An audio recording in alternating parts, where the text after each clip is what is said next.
on C-SPAN 2. Now, State Department officials update Congress on the building of a new U.S. embassy in London, set to open in 2017. Members of the House Oversight Committee are examining construction costs, security concerns, and the certification design process for new embassies. This hearing is 2 hours, 20 minutes.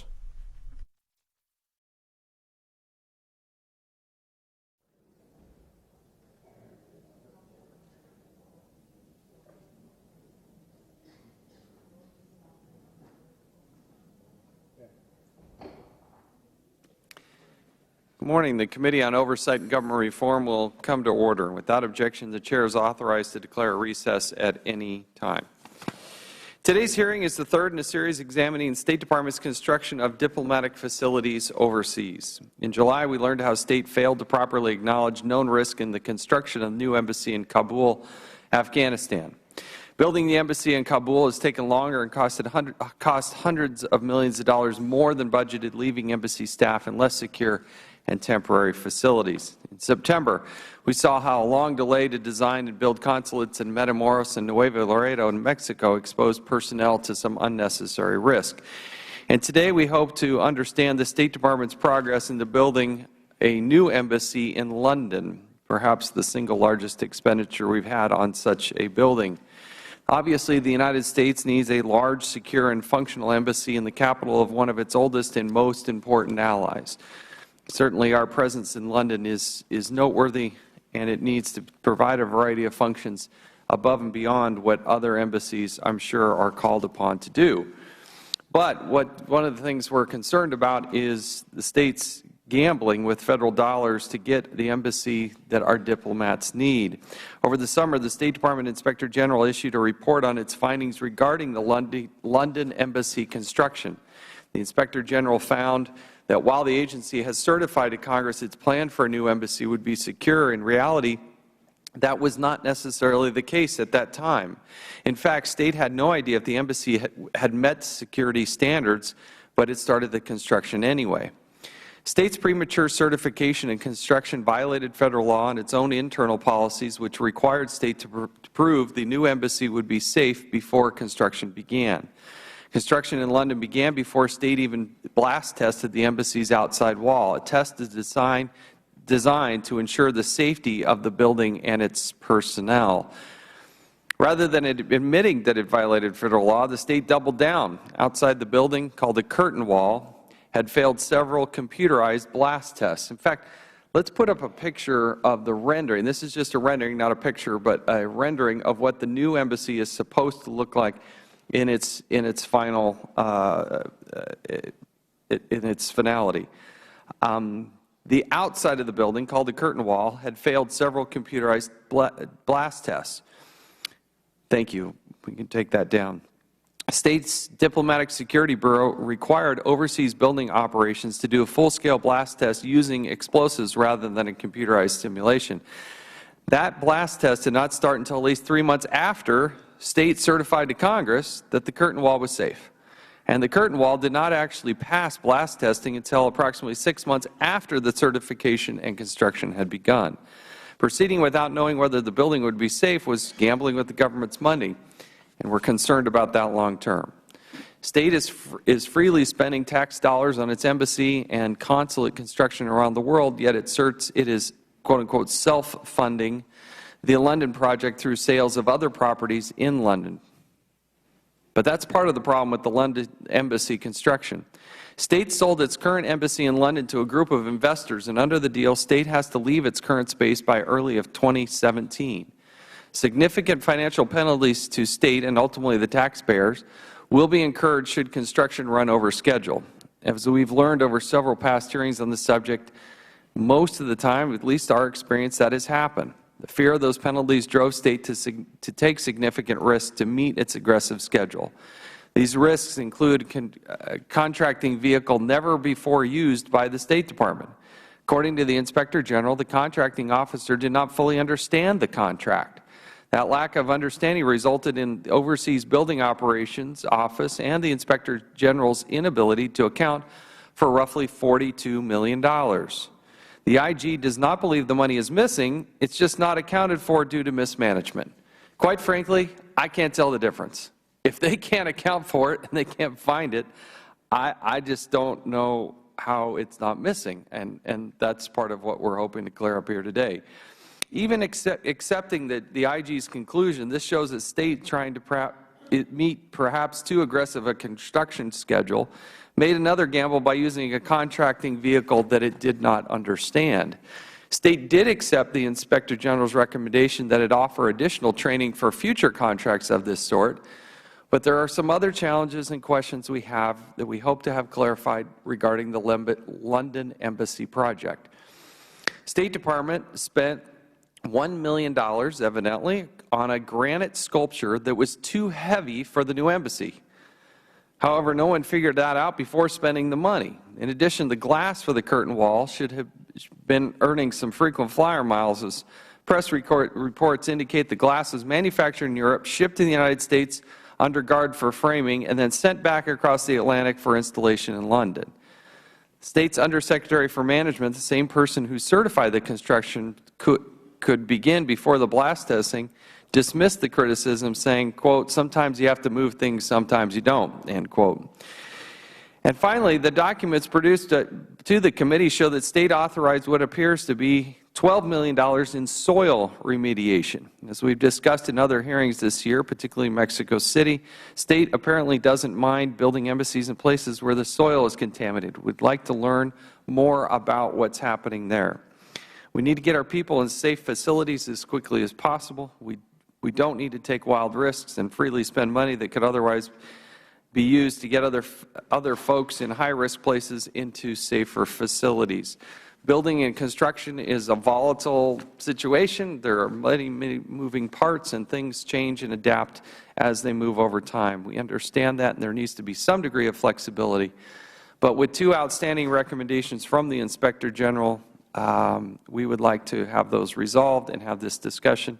This is a billion-dollar expenditure, and we need to get it right because London is one of our most important embassies on the face of the planet, and we need to make sure that it's done right and properly, and we account for, in this case, tens of millions of dollars that we can't seem to find. So, with that, I would now like to recognize the distinguishing member, the ranking member, Mr. Cummings, for his opening statement. Thank you very much, Mr. Chairman, for calling today's very important hearing. As I said at our first hearing on the London Embassy project back in July of last year, our diplomats overseas deserve the most secure embassies in the world. Today, a year and a half later, I am pleased that experts from the State Department and its construction contractor have confirmed that this project is meeting all security specifications, including for the glass curtain wall that is being built to comply with all of the required security standards. The recent attacks in Paris, as well as those here in the United States, remind us that we face threats not only in high-risk locations like Afghanistan, and of course, London has been the victim of its own horrific terrorist attacks, including the 2005 suicide bomb attacks against the public transit system that killed 52 people, as well as the stabbing last Friday, the details of which are still being investigated. As the President discussed in his speech Sunday night, the terrorist threats continue to evolve here and abroad. In Assistant Secretary Starr's written testimony today, he highlights the Department's efforts to research, develop, and evaluate new and innovative methods in order to protect our people in the face of this ever-changing threat. In addition to meeting all of the required security standards, construction of the London Embassy remains on budget and on schedule, according to the State Department. In her written testimony today's hearing, Lydia Munez, the Director of the Bureau of Overseas Building Operations, state that this project, and I quote, is on budget and on schedule to be completed at the end of 2016, end of quote.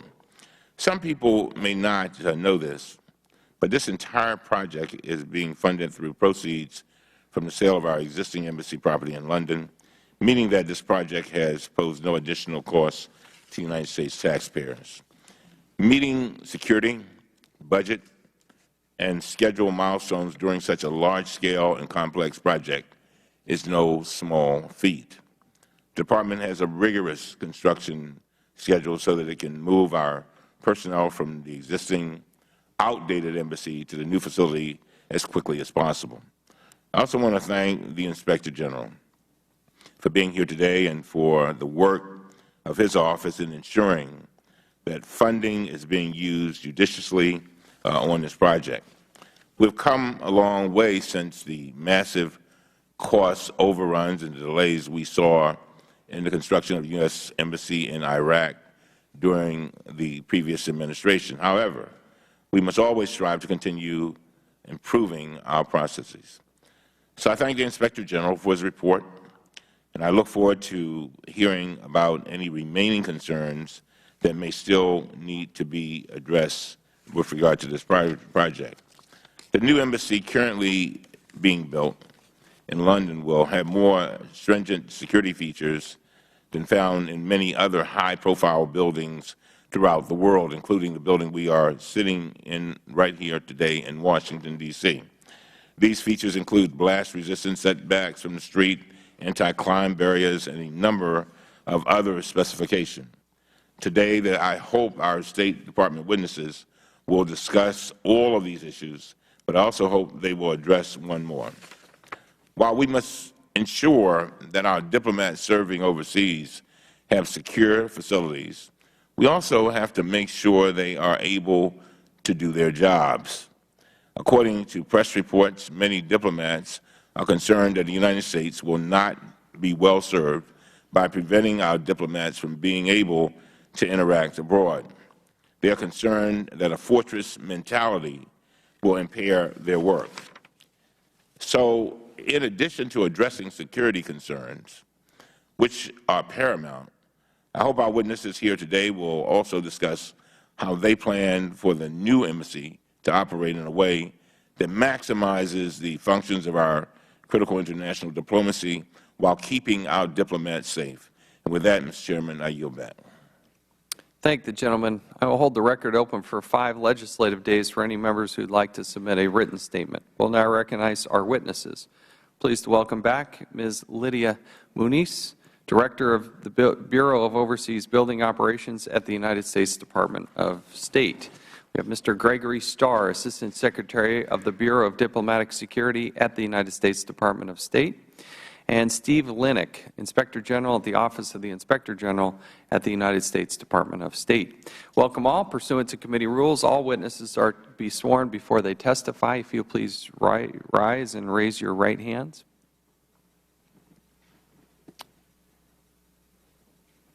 Do you solemnly swear or affirm that the testimony you're about to give will be the truth, the whole truth, and nothing but the truth? Thank you. Let the record reflect that all the witnesses answered in the affirmative.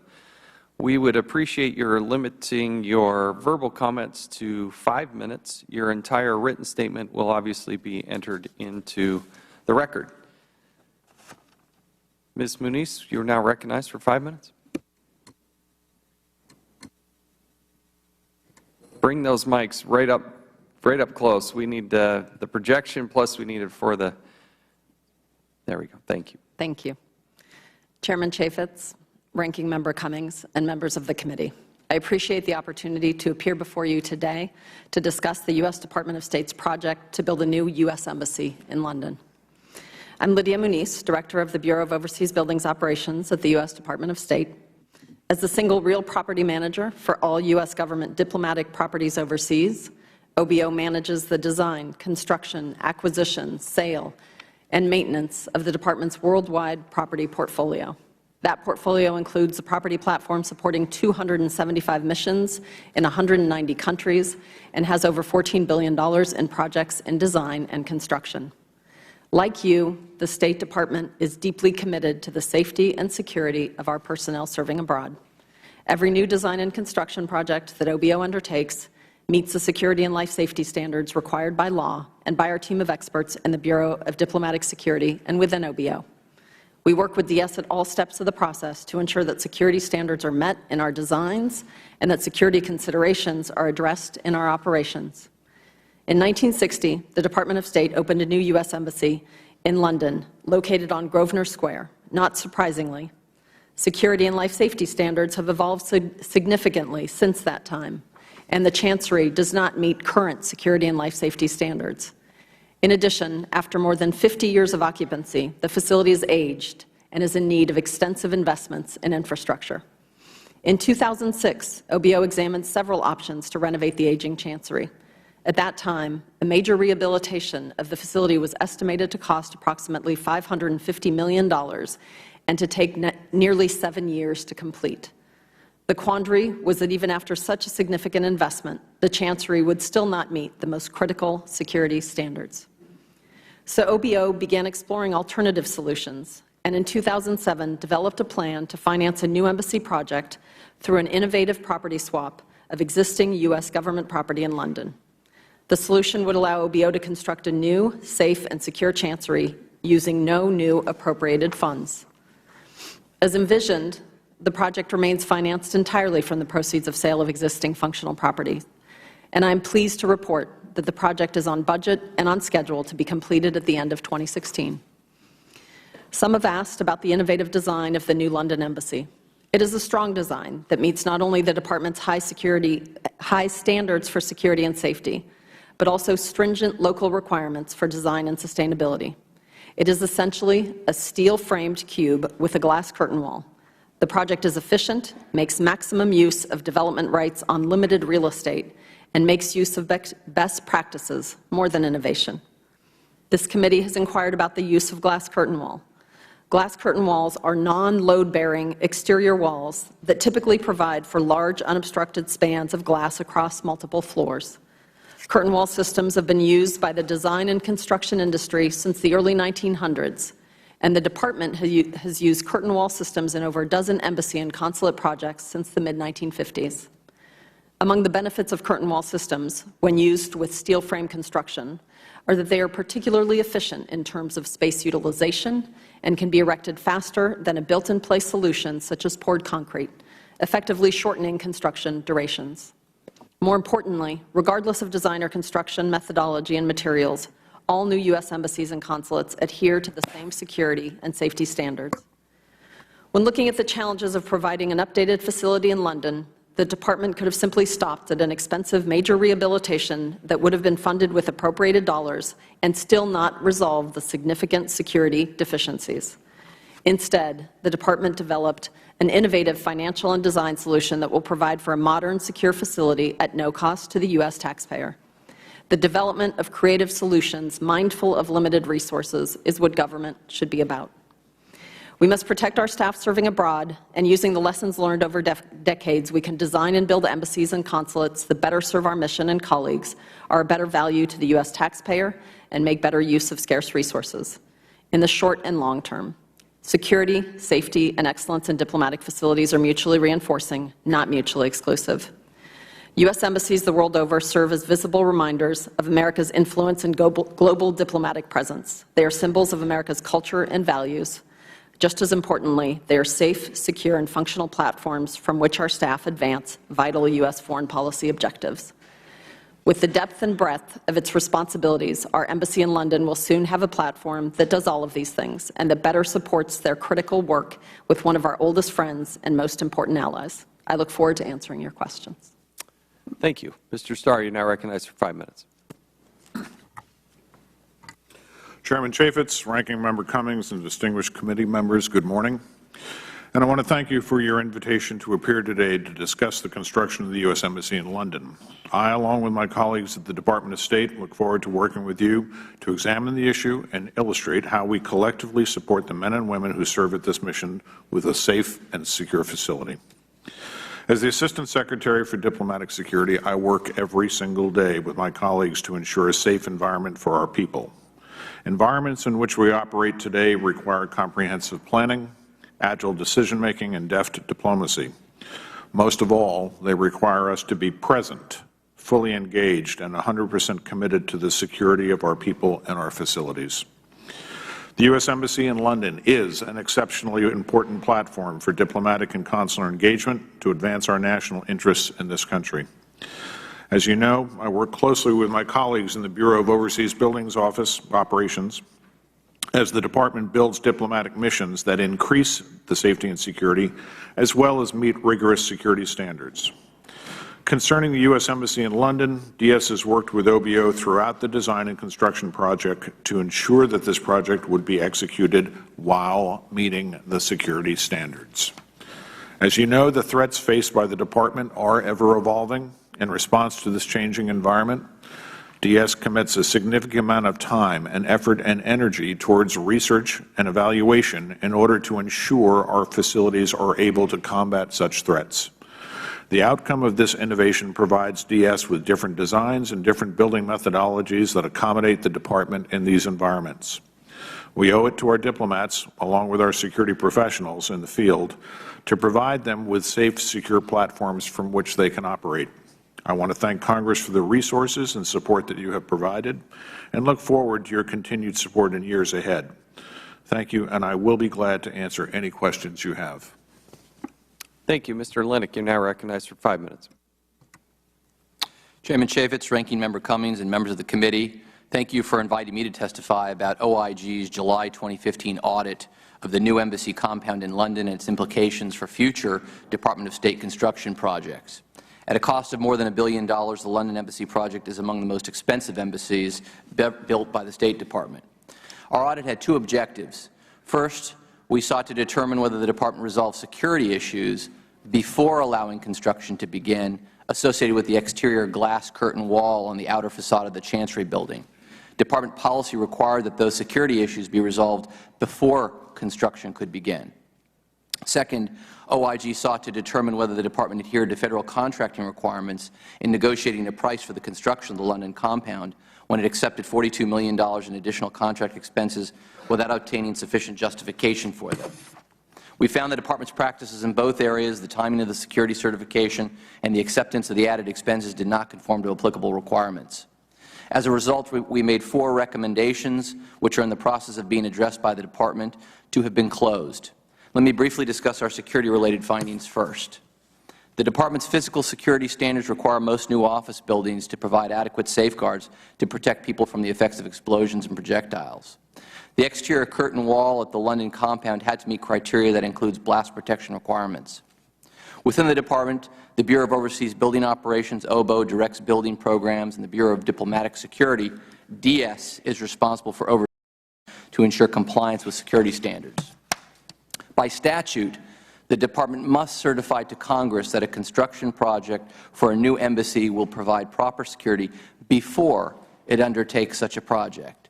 The Department's published interpretation and implementation of this statute is contained in the Foreign Affairs Manual. It states that no contract should be awarded or construction undertaken before certification. Notwithstanding this policy, since at least 2003, the Department has followed the practice of authorizing construction contractors to begin work prior to certification. In the case of the London compound, the contract award, site work, and construction began many months before the Department certified the project to Congress in December of 2013 as providing adequate security protection. OIG is also concerned that the Department certified the safety of the project without obtaining blast testing results. The blast testing was not completed until May of 2014, more than 6 months after certification. As early as November 2012, DS notified OBO of its concerns with the curtain wall design and reiterated that a full blast test needed to be completed to ensure that the wall met standards. DS changed course after the Director of OBO provided a written assurance shortly before certification that it would address any issues should the test fail. DS and OBO ultimately agreed that the curtain wall met standards. By initiating construction without first completing the blast testing, the Department committed itself to constructing a building that could have required significant redesign, potentially placing the Department and taxpayers at financial risk. Let me turn to OIG's second area of concern, the Department's contracting process. The Department initially targeted early 2017 as the move-in date for the London compound. To meet this target, the Department chose a new contracting strategy, the Early Contractor Involvement, or ECI, which was intended to shorten the time between design and construction by involving the construction contractor early in the process. London was the Department's first experience with ECI. Under Federal rules, a contractor using the ECI is required to submit 2 pricing proposals to the government. The first one is an initial target price for construction, which is submitted at a point where project design is partially completed. The second one is a final price proposal submitted at a later stage of the design phase. Under the rules, the contractor is required to submit sufficient data to support any difference in price so the government can effectively negotiate a firm fixed price. In the case of the London compound, the Department's contracting officer negotiated the final price of the contract without requiring the contractor to explain adequately a $42 million difference between the initial proposal and the final proposal. In sum, our findings and recommendations, if implemented, will have a positive impact on future Department projects and reduce risk to taxpayers. Thank you again for the opportunity to discuss this work, and I look forward to addressing your questions. Thank you. I'll now recognize myself for 5 minutes. Ms. Muniz, how is it that OBO started construction on this facility prior to having the security parameters in place? And how is it that the Undersecretary of Management certifies to Congress that it's safe and secure, but when they haven't completed all the security tests? Let me take that question first, and then I'll hand it over to Greg, who is the one who certifies and confirms that these projects meet all of the Department's security standards. I'd like to remind the committee that when a project is certified, what DS is doing and what ultimately the Undersecretary for Management is doing is they are certifying a design. The design of the London Embassy met all of the very stringent requirements that were provided by diplomatic security. It meets those using very complex calculations and running those calculations for hundreds, sometimes thousands of hours. So it is possible to confirm by calculation that designs meet the standards, and that's precisely what was done. Why did you start construction prior to the DS certification? I would argue that we did not start construction. I would argue that we awarded a construction contract, as the Department has done since when do you think for the last 10 years. When did you think we started construction?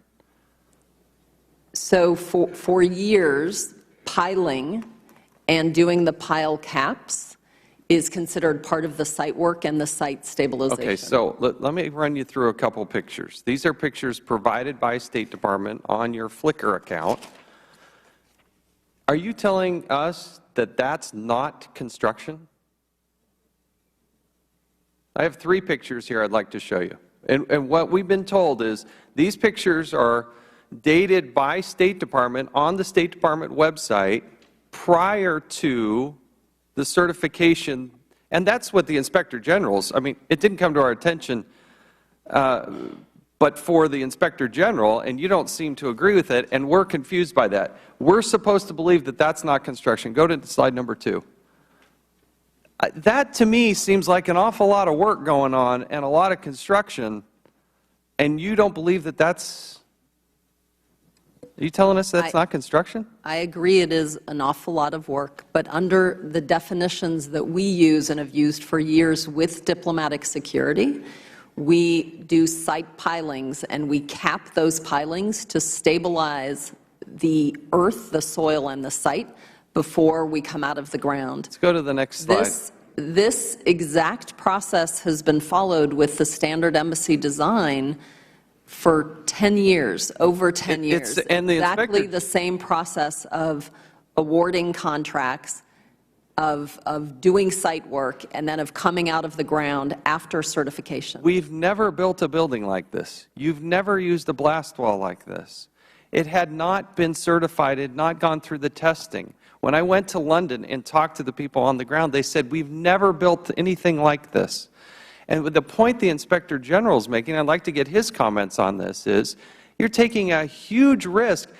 That, to me, looks like construction. And you're saying that well, it's done in the past, it's not construction. Mr. Linick, is that construction? Does that put us at risk? What if that hadn't passed its test?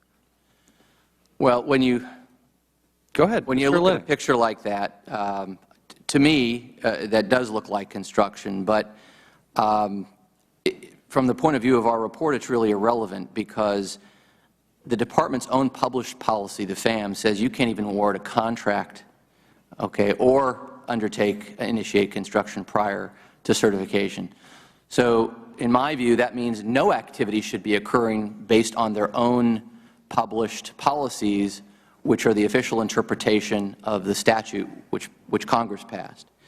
By initiating construction prior to certification, prior to testing, what you're doing is committing to a course of construction, committing to a building that may have to be redesigned if the blast testing fails or if certification doesn't work.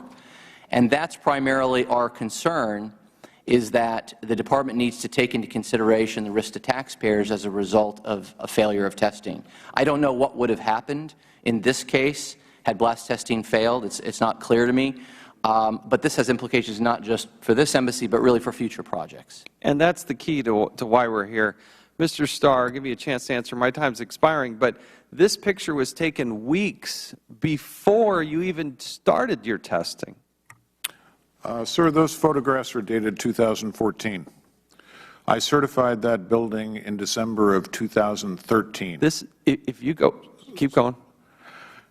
In addition, I want to make something clear that for years we have done something called soil stabilization, as Lydia Munez was referring to. Your first photograph is closest to what we allow to occur before we actually start to construct the building. We will not let OBO start constructing the foundation of the building, even the foundation, before certification. We do permit them to do soil stabilization. Was your blast testing done before that date? No, sir, but I'd like to talk about that as well. That's the point. Because there is no requirement to do blast testing. Sir, there is no requirement. You're here to tell me, as the head of diplomatic security, you're not required to do blast testing? No, sir. You need a piece of legislation that tells you we're going to have to do blast testing? No, sir, if I could explain. Yes, but don't come before us and tell us that you had certified that building. That's not what the Inspector General had found. No, you had not done the blast testing when that, look how far developed that was. They didn't whip that up in 2 weeks. Sir, if I may explain.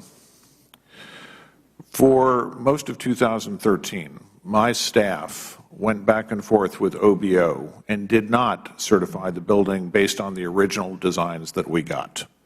We did have questions about the design of that building. OBO and the architects and the blast consultants went back many times from the original designs and looked at it and closely evaluated how to build that building to meet our standards, In late November of 2013, late November and in early December, I sat down with my entire staff. I sat down with OBO, we sat down with the architect of record, and we sat down with the Weidlinger Company, which was the architect of record's blast consultant, one of the absolute most experienced, best blast consultants in the world, bar none. The question that I needed answered to me before I would certify that building was, will that building, as it is currently designed, meet our standards, our forced entry standards, our blast standards? Weidlinger, the architect of design, and my own people said, yes, it will. When was that? In late November and early December 2013. Then why did you do any blast testing? Sir, we learn things from blast tests. I also am a little bit from the Missouri school. I want to be shown that things actually do it. But when I have the architect of record and perhaps the best blast engineering company in the world, Weidlinger, telling me that this building will protect our people, absolutely will protect our people, That is a promise that they're saying and putting in writing. And therefore, I can sit there and I can write a certification to you, a promise that the facility resulting from the project is going to protect our people adequately. Now, we wanted to blast test it anyway. We scheduled those blast tests shortly after that. We learned things from blast testing. In the layups of the blast testing, we actually used glass that was thinner. We used glass that was the same. We used glass that was thicker. We learned things from blast testing. And ultimately, when we blast tested the full layup, it confirmed exactly what the engineers had said. It That's passed. not true. Yes, it is. You had failures during these blast tests. No, yes sir. Or no? You tell me there were no failures on these blast I am tests. telling you that. No. Were there any failures on these blast tests? Component tests, pieces of glass that we tested, including some that were less than what we were putting up, including some that were less, failed. There you go. Pieces that were less than what we were doing, sir. We do blast testing to learn a lot of things. We find out a lot from it. The full-scale mock-up of the building that we did passed every single test with flying colors. After you had started the construction. Reaffirming what the architects and the blast engineers gave us in writing, saying absolutely, this will pass. My apologies to my colleagues. I do not want to take so much time. I want to give you the latitude to offer those types of answers. You have a very skeptical Congress who thinks you're gambling with a lot of money and a lot of commitment here. At the same time, you have an Inspector General that finds it's not in compliance with the law, not in compliance with your own internal standards, and you're here to try to convince us, based on those 3 photos, that that's not actually construction. And that's why we're having this meeting. Oh, I understand that, and I appreciate the opportunity. Let me go to my ranking member, Mr. Cummings. Mr. Starr, let's be clear. You had said that the pictures were taken according to the dates in 2014. Is that right? And your certification came in 2013. Is that correct? Now, were there a series of tests leading up to the major blast tests? Can you explain that? Because I need to understand exactly what goes into the certification process, if you can do it briefly. The certification process does not require us to do blast testing. I mean, literally, we could have just accepted the engineers and the architects and the blast consultants and say, yes, this meets standards. We do this in many cases. In this case, because the windows were very large, we decided we're going to blast test this anyway. We did some component testing before, and as the chairman says, there is a report. One of them says that it's inconclusive. We actually had overpressures that were higher than what we needed to test to, and we had pieces of glass that were actually less robust than what we built this building with to test them. We learned things from that type of testing. When we did the full-scale mock-up, as the engineers had predicted and had certified to us, it passed with flying colors. Sir, we promise that we are going to build a building that meets our standards. We are building a building that meets our standards. All right. Now, there has been a lot of discussion about how the London embassy will look rather than how it will function. But if you're sitting inside the embassy, whether it has a glass wall, a cement wall, or some other wall, the issue is the same. You want to know that you are protected. Am I right? Is your mic on? Yes. Yes, sir. So I would like to clarify. So there's no remaining doubt that the new London embassy will protect the men and women who work there. Is the new London embassy project meeting all the State Department security requirements today? Yes, it is. Now, Ms. Muniz, would you agree with that? Yes, it absolutely is. Now, the glass curtain wall of the building has been an issue for some time on this committee, so I would like to be clear on that wall. Mr. Starr, does the glass wall surrounding the embassy structure meet all the State Department's specified security requirements? Yes, it does. Has it passed all the requirement blast tests? Yes, it has. Director Muniz, does the glass wall support the structure of the building, or is it an external layer of protection? It's an external layer. Curtain walls are differently than a window wall. A curtain wall is not load-bearing. In other words, the wall could be removed and the structure would be intact. Yeah, right. And are you confident in the performance of all the components of the wall, including the panels, the fasteners, and other materials? I'm very confident. You, Mr. Starr? Yes, sir, I am. All right. The Department's security requirements include certain features that all new embassies must meet, including setbacks from the street of at least 100 feet, anti-climb and anti-ram features, and other physical properties. Is that right, Mr. Starr?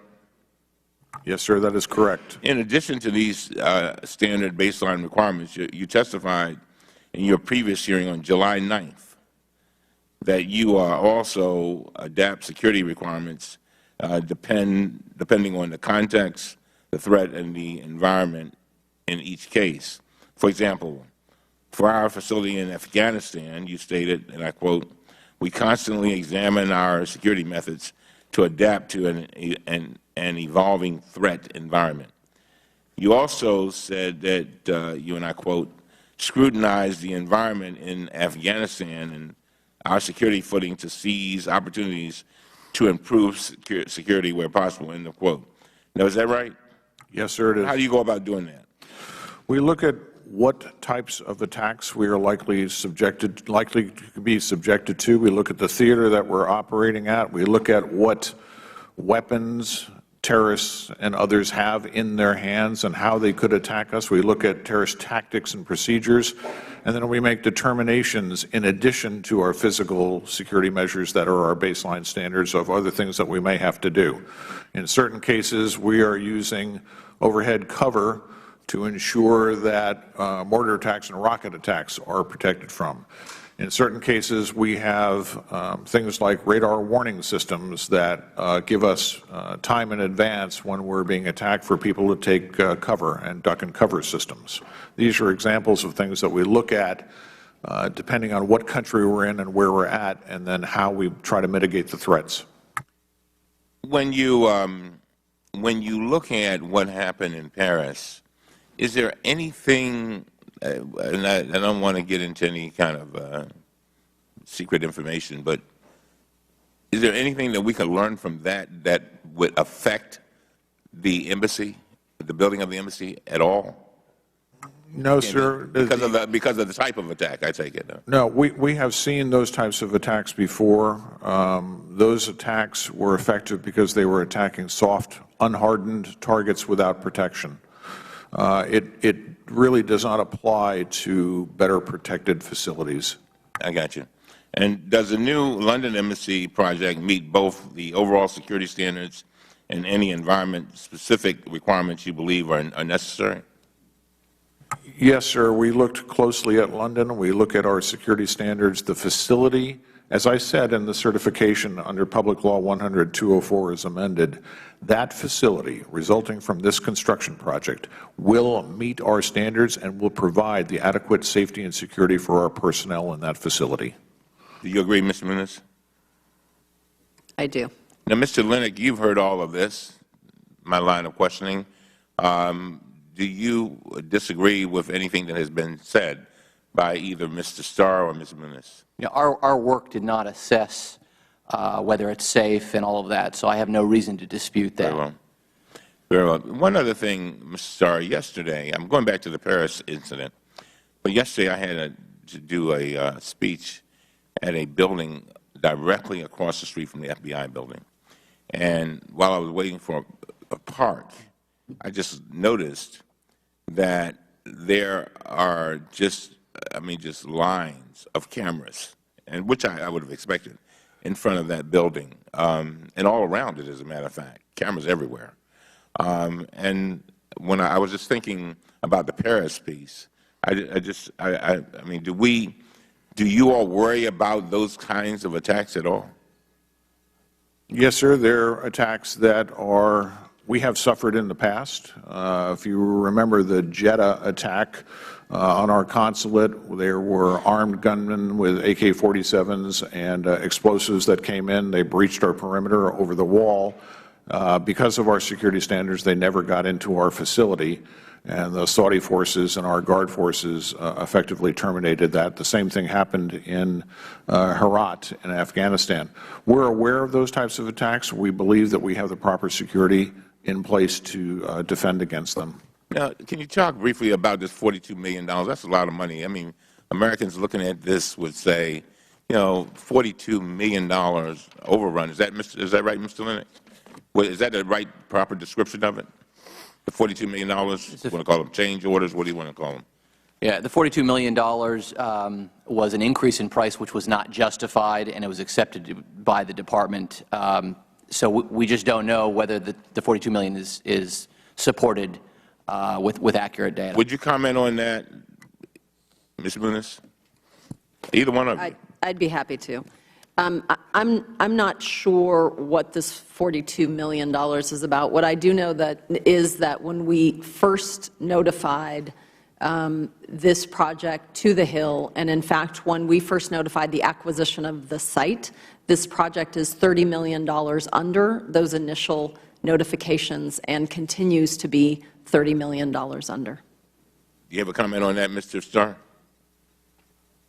No, sir. Unfortunately, no, I'm not familiar with that. That's out of my security realm. Can you all get your numbers together then? I mean, it sounds like you're saying one thing, Mr. Lennox, she's saying another. She's talking about 30 under, you're talking about 42 over. Hello? Yes. Congressman, the $42 million, actually OBO was asking for information to support that figure, and they weren't getting it. And the contracting officer misinterpreted the law and didn't realize that he was supposed to get that information from the contractor. This was at OBO's request, and OBO, to my knowledge, still is not satisfied with the justification of that $42 million. Yes, Mr. Muniz. I believe what Mr. Lennox may be talking about is the fact that when we used ECI, the early contractor involvement, the reason we did that is that to the degree that you can involve the contractor much earlier in the design phase, you can resolve a lot of issues that would later become issues during construction. So it's a way of getting the whole team involved very early. It is the case that in an ideal circumstance, using ECI, this contracting method, we would have had more pricing information from the contractor, and we did try to obtain that additional pricing information. So I think that's quite right, and that is a tool that we're trying to improve, and that is actually an improvement over our prior program where we did not have early contractor involvement. It is, however, the case that our estimates of the construction contract and of the total project budget are still on target, and in fact, our budgets are coming in, we're coming in $30 million under our initial proposals. Thank you very much, Mr. Chairman. Now recognize Mr. Micah of Florida. Thank you, Mr. Chairman. Well, we're spending a lot of money on this facility. I guess it's in the $1 billion range. That's correct. And we're designing it, well, it was designed unsafe or unsecure manner based on some requirements that we should be following. We have, state relies on, the State Department relies on an unpublished 2003 draft memorandum between the Bureaus of Overseas Building Operations and Diplomatic Security rather than federal law and FAM. Is that correct? In any discussion of whether a FAM or federal law takes priority, federal law takes priority. But it doesn't appear that, again, that there was proper procedure and proper consideration for security given the final design. Sir, I disagree with that. I think that we fully complied with the law, absolutely. We do have one portion of the FAM that I think has not been updated since 1993, And in particular, in the early 2000s, when we were using the standard embassy design, that is a design-build methodology of receiving the project as opposed to design-bid-build. The FAM says we're not supposed to sign a contract beforehand. In fact, that does need to be modified in the FAM. The law says nothing about that, but we are. Okay, so that's a recommendation to avoid the Yes, confusion. that is one of the recommendations from the Inspector General, and we are addressing that. I think that's very important. Again, the thing is under construction and the design is there. This was built to the Inman specifications? It goes all the way back to the Inman specifications, and then we've gone through several iterations of this, finally culminating with PL 100-204 that gave us directions that we need to certify in advance of the construction of the building that the facility is going to result in a building or a facility that's safe for our classified information, our national security activities, and our people. Mm-hmm. And the new design, does that include all of the embassy functions? Are there other functions like foreign commercial service operations in other facilities around London? I'm not familiar with what we've got outside of the embassy there. There were other embassy functions in the what was called the Navy Annex. We were not co-located. That is another law that Congress has passed, that we must have 100 feet of setback for every facility that we build, and we must co-locate everybody But do we in the rent facility. other? And they were not co-located in the old facility. But they will be co-located in this facility? Yes, sir. How about foreign commercial service? Yes. Off the top of my head, I can't name every agency that will be in the new facility, but we have granted. And my other question, will there be some outside? No. I visited Paris. I went to the Paris Air Show and then spent a day looking at our facilities in Paris, because we knew after Hebdo that it was could be a target, and they chose not to go after the hardened targets now, a cafe, a restaurant, a theater, and people at a Christmas party are their new targets. But any other recommendations you have in changing the law so that we don't have the hiccups we have with this particular project? No, sir. I would like to say something. Since 1985 in the Inman Commission, we've gone through a series of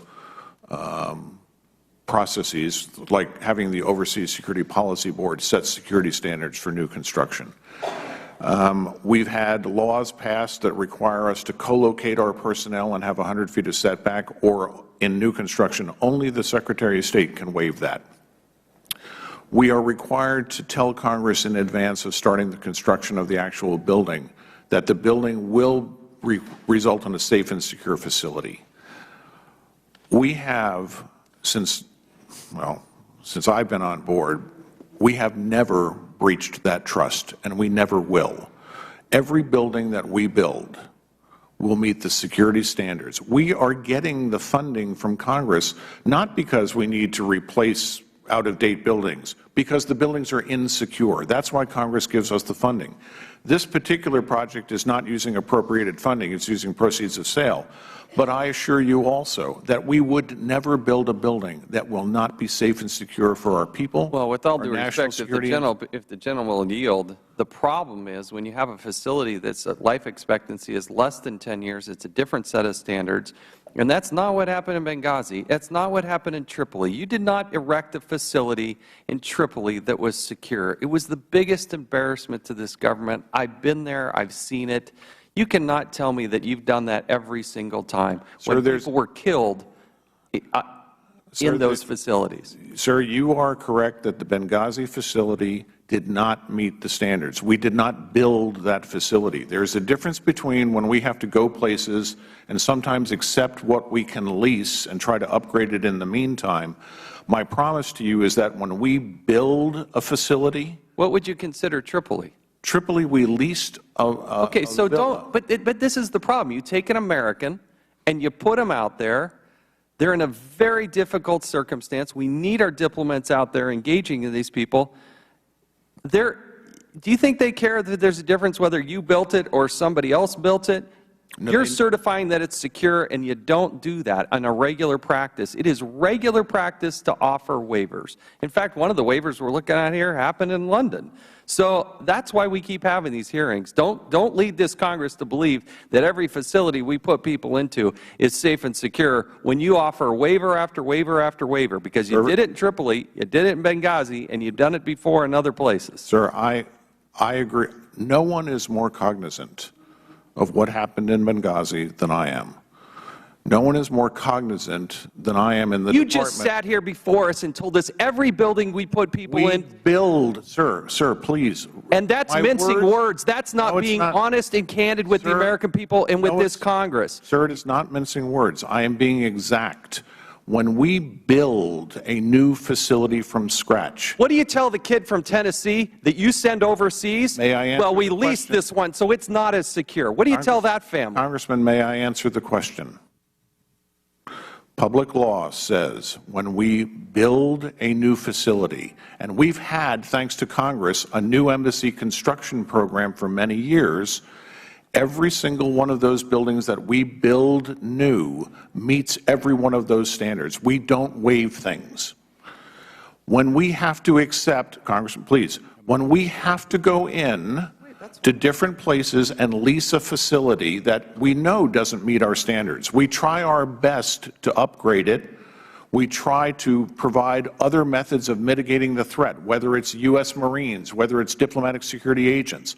Sometimes we use temporary barriers around them. I cannot make a leased facility that has never been designed to meet blast standards or setback, meet blast standards or setback. There is a difference between when we build new, and that's what you ask us to certify, when we build new, then we have to go out on more or less an expeditionary basis and lease something. The facilities that we had in Tripoli and Benghazi did not meet the new embassy construction standards and do not. I yield back. Before the gentleman yields back, are there any waivers in Jakarta? The answer is yes. No, I don't. And you're building that facility. I don't believe there are waivers in Jakarta. Okay. You give us a list of new construction waivers, and you put in writing that number is 0, because Sir, that is not every true. Every year we provide a report to Congress on any waivers that we have given for new construction. We provide it every single year. You give this committee, is that fair enough? You give us that, that We information give it to this to our committee? committees, the Senate Foreign Relations Committee, the House Foreign Relations Committee. And the Will two you give that to our Appropriations. committee? Absolutely.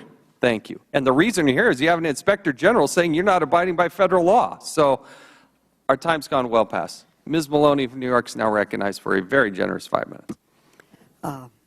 Thank you, Mr. Chairman, for calling this important meeting. And I'd like to ask Assistant Secretary Starr, our number one focus is to protect the men and women who are serving our country overseas. And is this facility secure? Are they protected in this London facility that you're building? In the new facility that we're building, yes. Is it one of the most secure embassies in the world now with the new technologies? It will be, yes. It will be one of the most secure in the world. So the bottom line that we're looking at going forward, we have to make sure that they are secure, and you are testifying that this is one of the most secure sites in embassies in the world. Yes. Well, thank you for that. But I do want to point out that President Obama, in his speech last night, talked about the evolving threat of terrorism. It's not just what we face today, it's what's going to be tomorrow, what's their new techniques going to be. And he said, and I quote, "The terrorist threat has evolved into a new phase," end quote.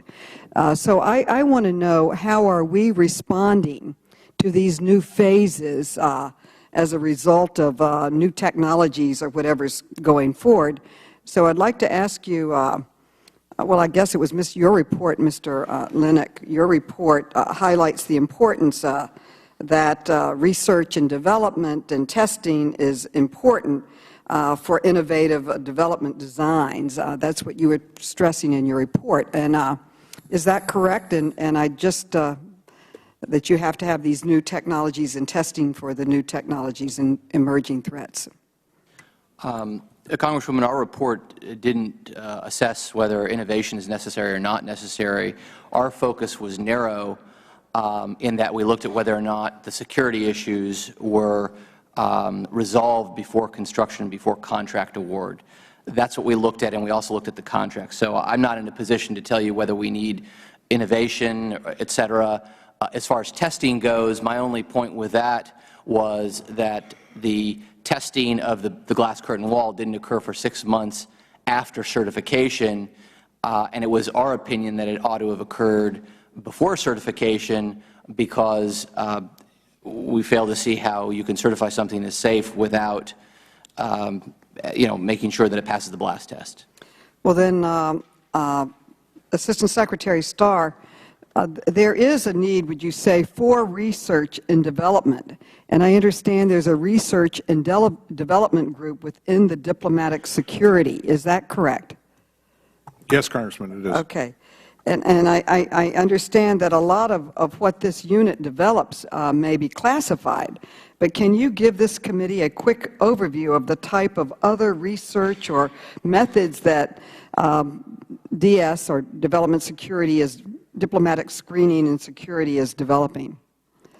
Congressman, thank you for the question. We work sometimes by ourselves, sometimes with the Defense Threat Reduction Agency, sometimes with the national labs, and our buildings meet higher standards for our security standards, and I don't want to go into exactly what they are, than any type of commercial building. And in order to do that, we had to develop new types of products.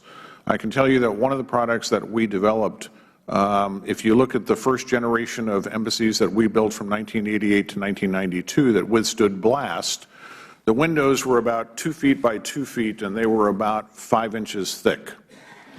Today, we can build windows, and we have windows, and commercial contractors build them for us now, that are 6 feet by 8 feet that meet the blast requirements. And that has further developed to a point where we are building the embassy in London and Jakarta, where the curtain wall is actually all glass and yet still meets those blast requirements. These are the types of things that, as we go forward building new buildings, give us different options to build while still meeting very rigorous security standards. That's good to hear that you're focusing on this blast response. But can you elaborate on how the State Department is utilizing other creative solutions to adapt to the ever-evolving threat environment that we have around the world for our embassies? Ms. Munoz or Mr. Starr, either one. Ms. Munoz, since we've heard from the other two panelists. Let me respond first to your earlier question about the importance of looking at new materials and new materials for the State Department in any event. Curtain wall technology is really the predominant technology that is used to build what we call high-rise buildings, and high-rise is defined as anything above 7 stories. What we found as we were moving forward in our construction project is that, in our construction program rather, is that increasingly it was difficult for us to find large sites in cities that are quite developed and where real estate is quite expensive. So it was really in our interest, in the Department's interest, to take advantage of technologies that would allow us to build buildings higher and to do that efficiently and economically. So that is the benefit of testing new products or using new products to new standards such as curtain wall, though again, curtain wall has been in use in the construction industry since the early 1900s. With respect to the types of flexibility that we build into our buildings, I'll address first what we do that is non-security related, and then we'll turn it back to my colleague, Mr. Starr. The Excellence Initiative, we've tried to look at a lot of things that are used in industry quite skillfully to make better use of our buildings and make them endure longer. So we have used raised floors and demountable partitions rather than hard partitions, so that if we need additional staff or reconfiguration, it can be done quickly and easily at very little expense. We've also looked at, to the degree possible, building in as much efficiency and sustainability as we can to drive down operating costs. That's also an important factor when we select our sites. So we are picking sites that are increasingly closer to the colleagues that our diplomats work with in order to drive down the operating costs of shuttling them 30, 45 minutes, sometimes an hour, to visit their colleagues. So all of these things combined, additional flexibility, technologies that will help us build faster, but also building in places where we can have our diplomats close to the colleagues and the people they need to work with. Those are all things that the program is focusing on. Well, thank you for your hard work. My time has expired. Thank you. Thank you. And now we recognize the gentleman from North Carolina, Mr. Walker, for 5 minutes. Thank you, Mr. Chairman. We hear a lot about construction today. Obviously, it's a very important topic, but I believe today's hearing is also about the process. It's about accountability. It's about transparency. In 2013, December 2013, the Undersecretary for Management certified to us in Congress that the State had ensured the adequacy of all safety-related measures. In fact, the DS had expressed concern about State's use of computer modeling to simulate this blast testing for the curtain wall, and they ordered a full mock-up blast test before certification was appropriate. The problem is that testing did not start until February 2014 and was not complete until May of 2014. It is not clear in the certification package to Congress that State provided notice that blast test was ongoing. And here's questions, a couple of them. Did State's certification to Congress in December 2013 explicitly alert the committees that State had not even begun blast testing? Ms. Muniz, I'll start with you. I'm not certain that it did, though we were very clear about when blast testing was going to happen in the succession of the project. I'd also like to add that certification is done of the designs of a project, and those designs were stamped, and by calculation, all of the designs met the rigorous requirements established by diplomatic security. So when you say that all safety measures have been completed, you're just saying that's a certification with the projection that they will be completed. Is that my understanding? I'm not sure I understand your question. Let me frame it this way. So when a building is certified, and then I'll turn it over to Mr. Starr, who DS is responsible for those certifications and for their reference to the Undersecretary for Management. Certification is done of designs of buildings. By design, engineers calculate that designs meet any of the requirements, including blast loads. That was done prior to the certification of the London Embassy project. Mr. Starr? Congressman, essentially, certification is a promise to Congress. You've given us the resources, and you want to know that we're certifying to you in advance of starting the building of the building that the facility resulting from the project is going to be safe and secure. It's a promise. We can fulfill that promise many different ways. In some of the standard embassy designs, when we were first looking at the standard embassy designs, we were a little nervous about some of the things, and we certified them based on what the architects were telling us. And we could look at concrete, and we could look at steel, and pretty much figure it out. As we go forward into newer types of methodologies, we do rely on our architects and, as I say, quite possibly the best blast architectural firm in the world, Weidlinger, and telling us, yes, this design meets your standards. This design will surpass your standards. And I can take that and promise to you, promise to Congress, the facility resulting from this design is going to meet our standards. Well, we went even further than that afterwards and blast tested it just to ensure that their calculations were correct. And in fact, they were. did it show the highlights or highlight the weaknesses in the design? In other words, did it include a memorandum from the Office of the Director of National Intelligence in which the office notes that should blast testing highlight weaknesses in the design of the curtain wall, Director Muniz has confirmed in writing that all necessary steps will be taken to rectify the issues. Can you confirm here today that Congress received that memo with the December 2013 confirmation, Ms. Muniz? I don't think we sent that to Congress, sir. What we did was certify that the design met the requirements. And we also talked about, well, if the blast testing showed that it didn't, what would we do? Even though the engineers were fully saying, yes, it would. Let me ask Mr. Lennox, did you know whether Congress received the Office of the Director of National Intelligence memo in December 2013 with state certification package? You're saying, Mr. Starr, that you never sent that to Congress? I'm trying to remember the actual package. I know the certification is signed by the Undersecretary for Management. I think the certification says that we have consulted with ODNI on this. I'm not sure that in the package that we send to you that we actually include the memo from ODNI. Mr. Lennox, do you recall, Mr. Starr doesn't remember? It's not clear to me whether the certification package did advise Congress that testing would occur after the certification. Okay. Mr. Chairman, time has expired. I'd maybe follow up with someone else, but thank you. Well, Congressman, if you'd like, I will get back to you with an answer afterwards whether the package we send to Congress actually has the ODNI letter or not. Can you give me a time frame of when you're able to do that? A week, 2 weeks? I can find out by tomorrow and give your office a call. Thank you, Mr. Chairman. the gentleman yield as we clean up. Absolutely. Mr. Starr, you're taking great liberties that I think are well beyond your ability to back them up. To suggest, quote, engineers fully said it would, end quote, it was not unanimous. All the engineers did not line up and say this meets every standard. And what I point to is Mr. Lennox's report. Go to page 9 of the audit itself.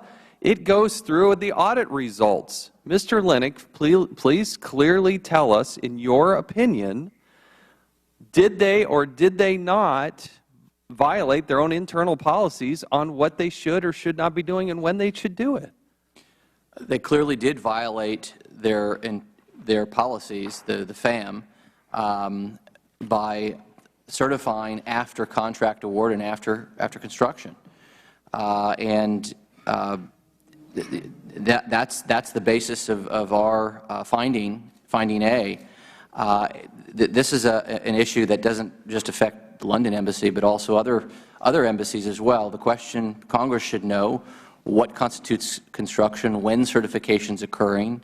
There should be transparency in the process so Congress knows exactly what rules the State Department is relying on when it undertakes construction and when it certifies. So that's really that's the essence of a report and finding. And Mr. Starr, to suggest that the government buildings are more secure than any, the representation you made, than any private sector building on the face of the planet, you cannot get away with saying that.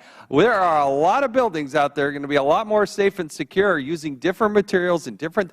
Why do you make such sweeping generalizations when you know they can't be backed up? That's something a committee needs to explore. No, we'll pull back the record. You're just overstepping your bounds. Congressman, I am no, not. you're I am not calling on you right now. We're calling on Mr. Welch. Mr. Welch is now recognized for 5 minutes. Thank you very much, Mr. Chairman. And this issue of embassy security obviously is very important. Appreciate the work you're doing. Mr. Chairman, appreciate the work you're doing, and I enjoyed my trip to Libya with you to inspect an embassy. You've got a tough job, and I think we appreciate that. I've got a couple of areas of questions. One is taking up on what Mr. Cummings started on about the 100-foot setback. The State Department has several additional physical security standards for diplomatic facilities, and they include the anti-climb perimeters, hardened building exteriors, and safe spaces for taking refuge in the event of the attack. Do all the new embassies have these type of features? And I'll go ahead, sir. Yeah. Yes, sir. Every embassy that we construct anew does.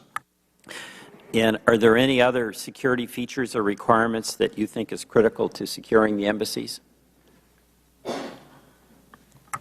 Sir, the security standards that we have for construction of a new embassy are extensive. The things that you mentioned are not the only things that we have. The standards are passed by the Overseas Security Policy Board, which is a set of directors of all of the agencies that are security directors of all the agencies that exist overseas, that are at our embassies and consulates, including the Department of Defense, Department of Justice, the intelligence community, everyone. So some of these, Mr. Starr, some of these security features for U.S. embassies in London and elsewhere are actually more stringent than what we have for many governmental buildings at home here in D.C.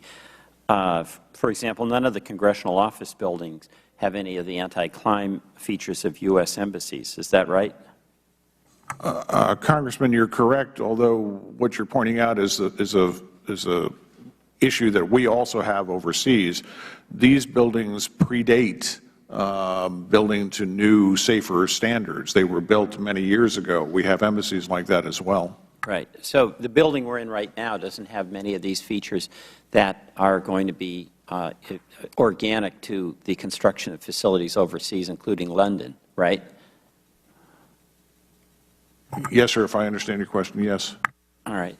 Another topic, one of the things that I've seen in visiting some of our embassies is that there's a conflict between the needs of security, which oftentimes dictate a somewhat remote location and almost a fortress-like construction, and the accessibility to people who need to use the embassy.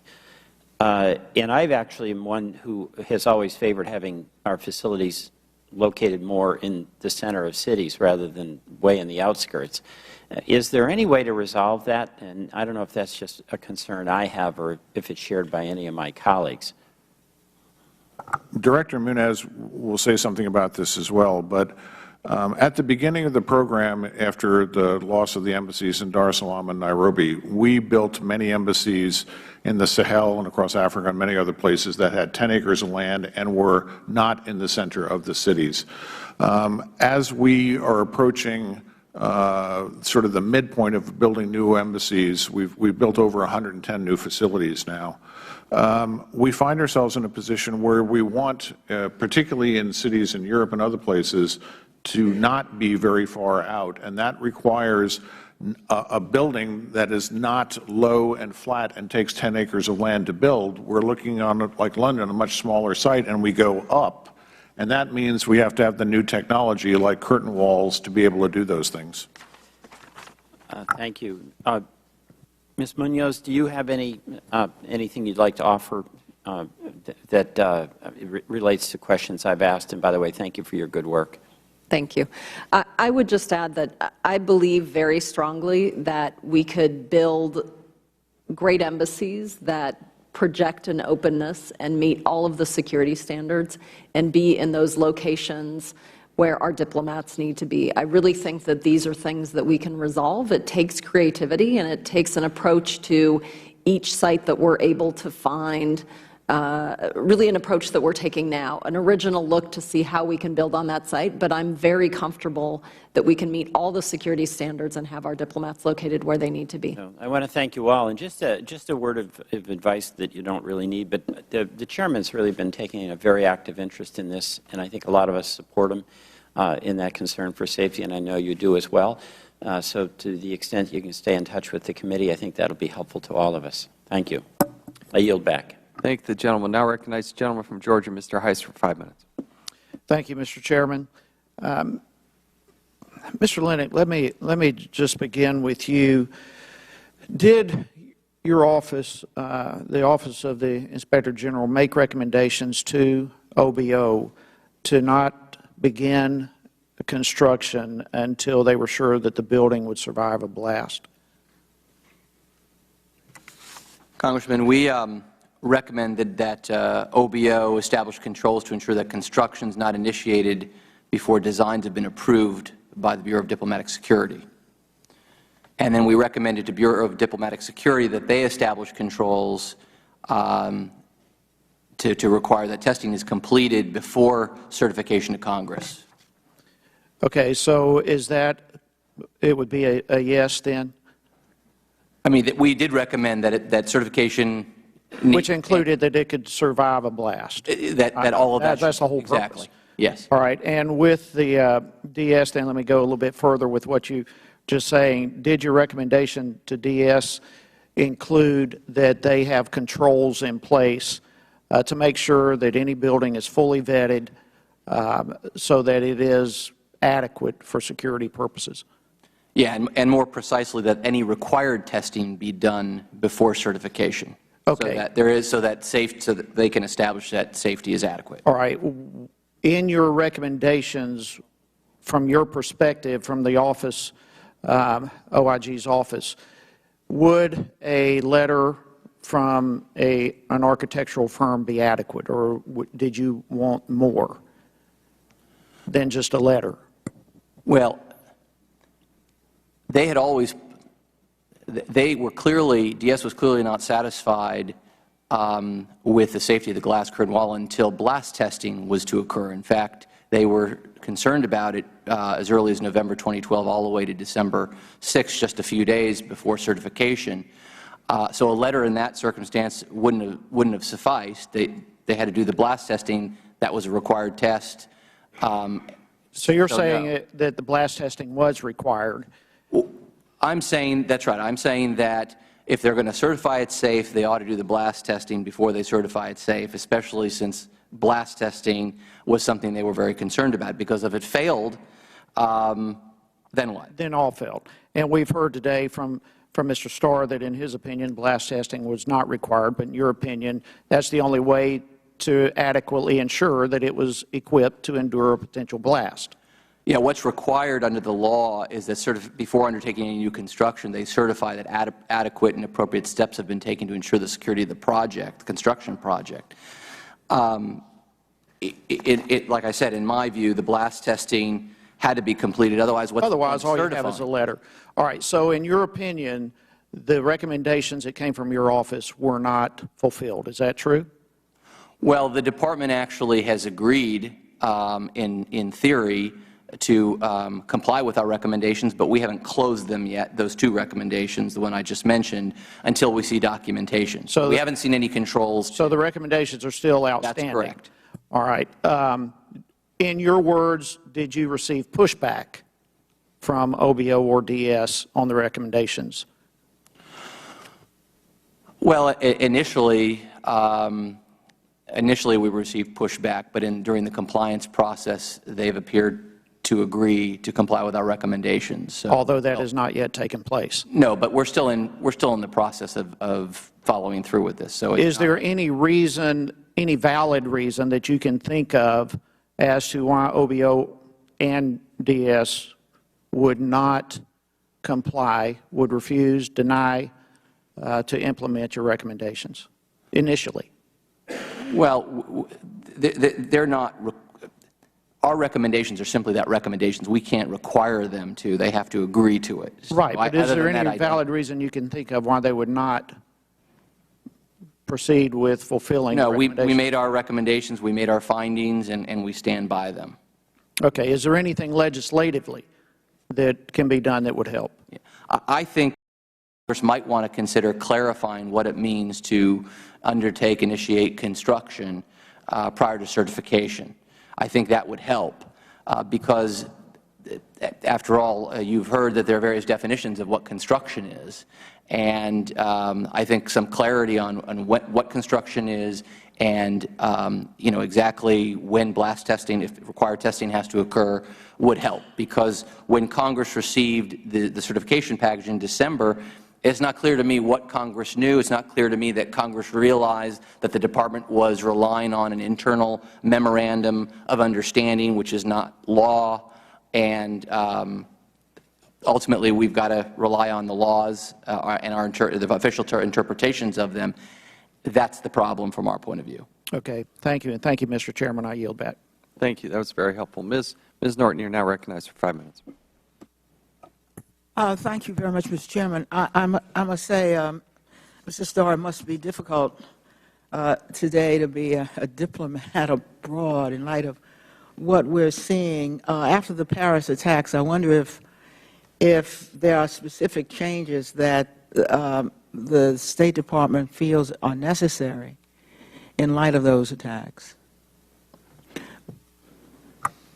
We're looking closely at the Paris attacks. We're looking for lessons learned from the Paris attacks. I don't think that there's anything necessarily going to come out of that that's going to affect how we build buildings or how we construct facilities.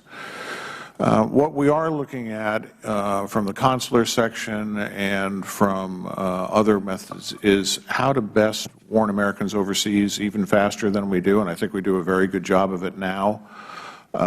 We encourage all Americans that are overseas to register with embassies and consulates who are in the region. You can do that online now. We're taking advantage of more online tools.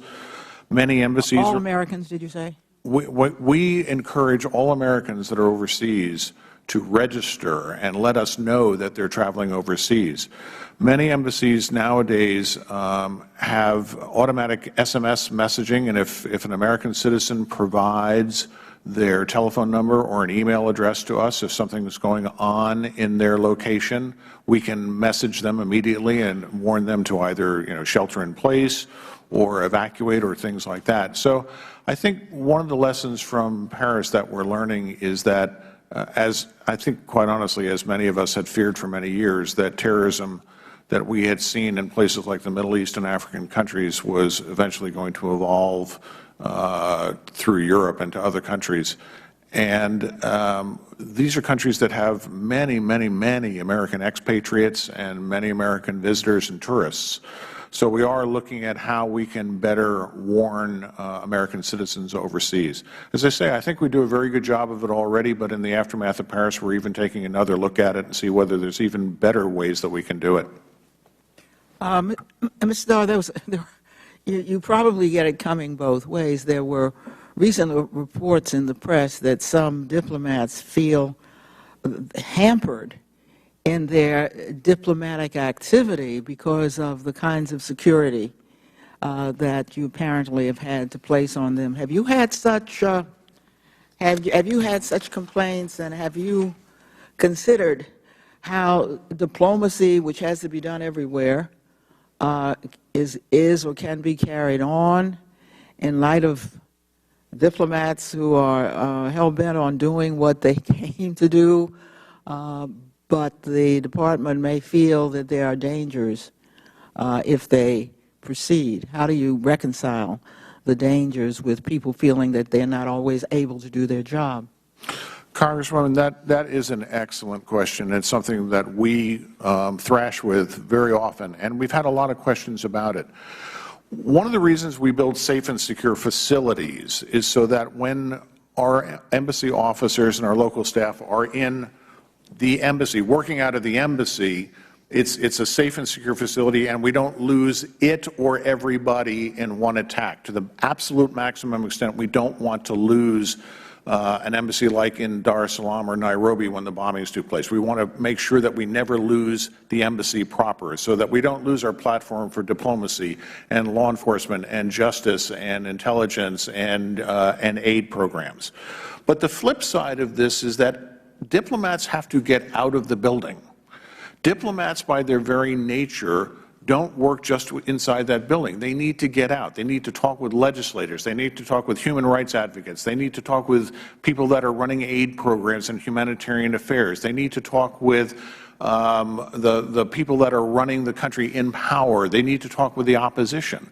Well, in order to do that, we have other programs besides just the embassy building program. This is why we provide armored cars.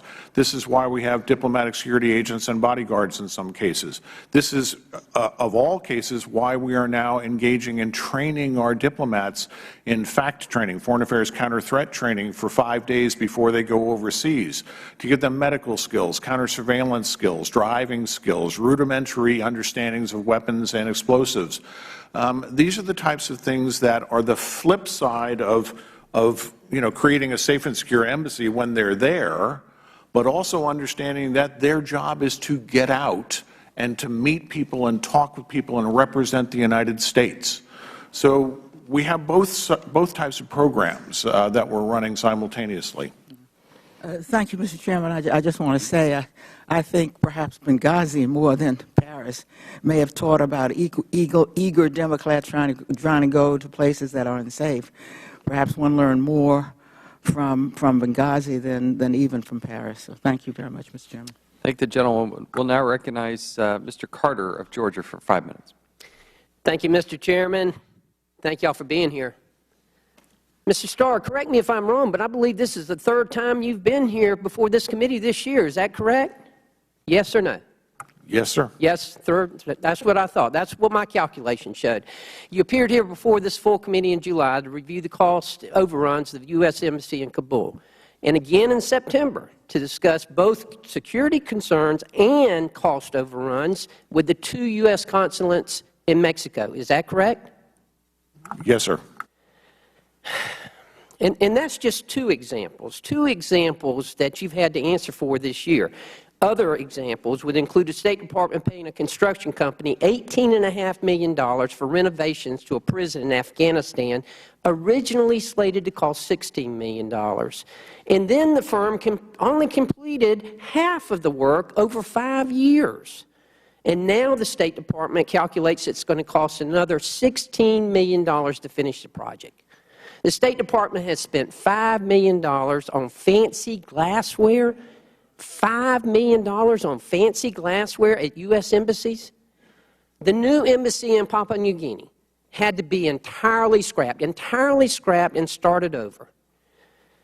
That resulted in almost quadrupling the cost of the project. Is that correct, Mr. Starr, yes or no? I believe that's correct, sir.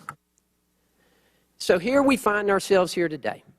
So today we see that the State Department has decided to act contrary, as we've been told, contrary to federal law and State Department policies by starting construction on the London embassy before the required blast testing was completed. We've established that point. That's why we're here today. The State Department has blatantly ignored its own policies. It's ignored federal law and numerous recommendations. Poor decision-making has exposed the State Department to millions of dollars in cost overruns. And now you're trying to push ahead and start the project, as we've seen, so that there's no turning back. Does that sound familiar? Does that sound familiar to anything? Does that sound familiar to the Foreign Affairs Security Training Center that you're trying to build in Virginia right now?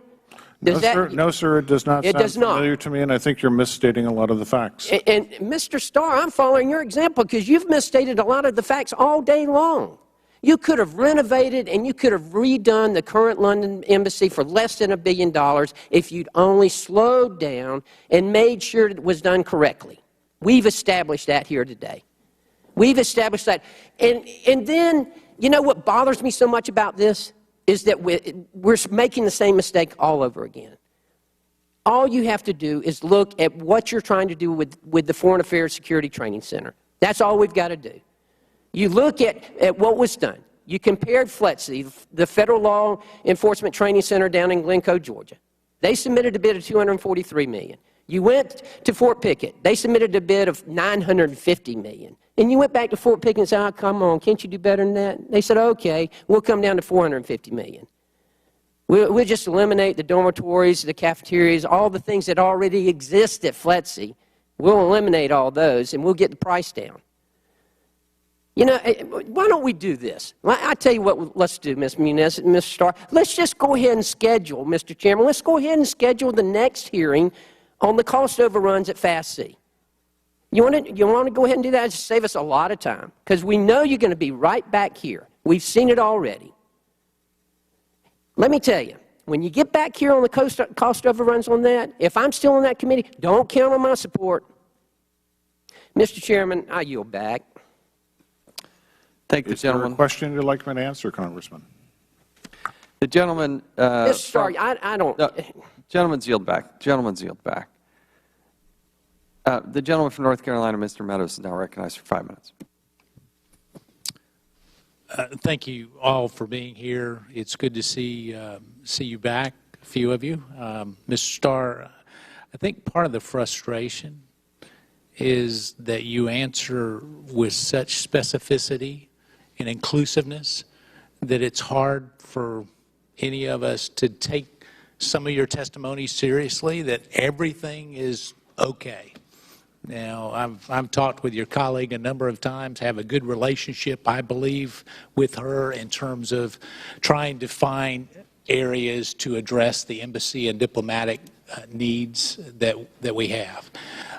So I guess the question I have for you is, I heard Mr. Lennox talking to Mr. Heiss about the need for clarity. So would you say that some of the not following the rules is because of ambiguity in the law? No, sir, I don't believe so. So why are we not following? I don't think this committee, I don't think we have had the opportunity to spend the time with the staff of this committee that we spent in years past with the Senate Foreign Relations Committee and the House Committee on Foreign Affairs. So whose fault is that? This committee? Because I'm willing to take this committee to task if they haven't made themselves available. No, sir. I think this hearing and briefings that we're trying to do, I think, are valuable. I think they help the committee understand things. This is a tough business. And we do make choices. Well, but let me get back to the question. I only have 5 minutes because I've been able to spend time with Ms. Munoz in my office. She came after a hearing. It said, is there anything that we can offer? We've had follow-up since then. It's that dialogue. And while we may not agree on everything, we were able to come to an understanding on a number of issues. And so I guess my question is, if there is not a lack of ambiguity, other than informing us, what's the problem, Mr. Starr? Are we going to come in under budget? Are we going to come in, are you going to? Well, the budget, sir, I can't really tell you about. What I can tell you is. So we may require appropriations to finish things. This building, I don't believe so. That's, if you'd like to ask Director Munoz. But the security of this building, I can tell you, we are building a building that meets. So do the ends justify the means? No, sir. It's a question that you have to look at.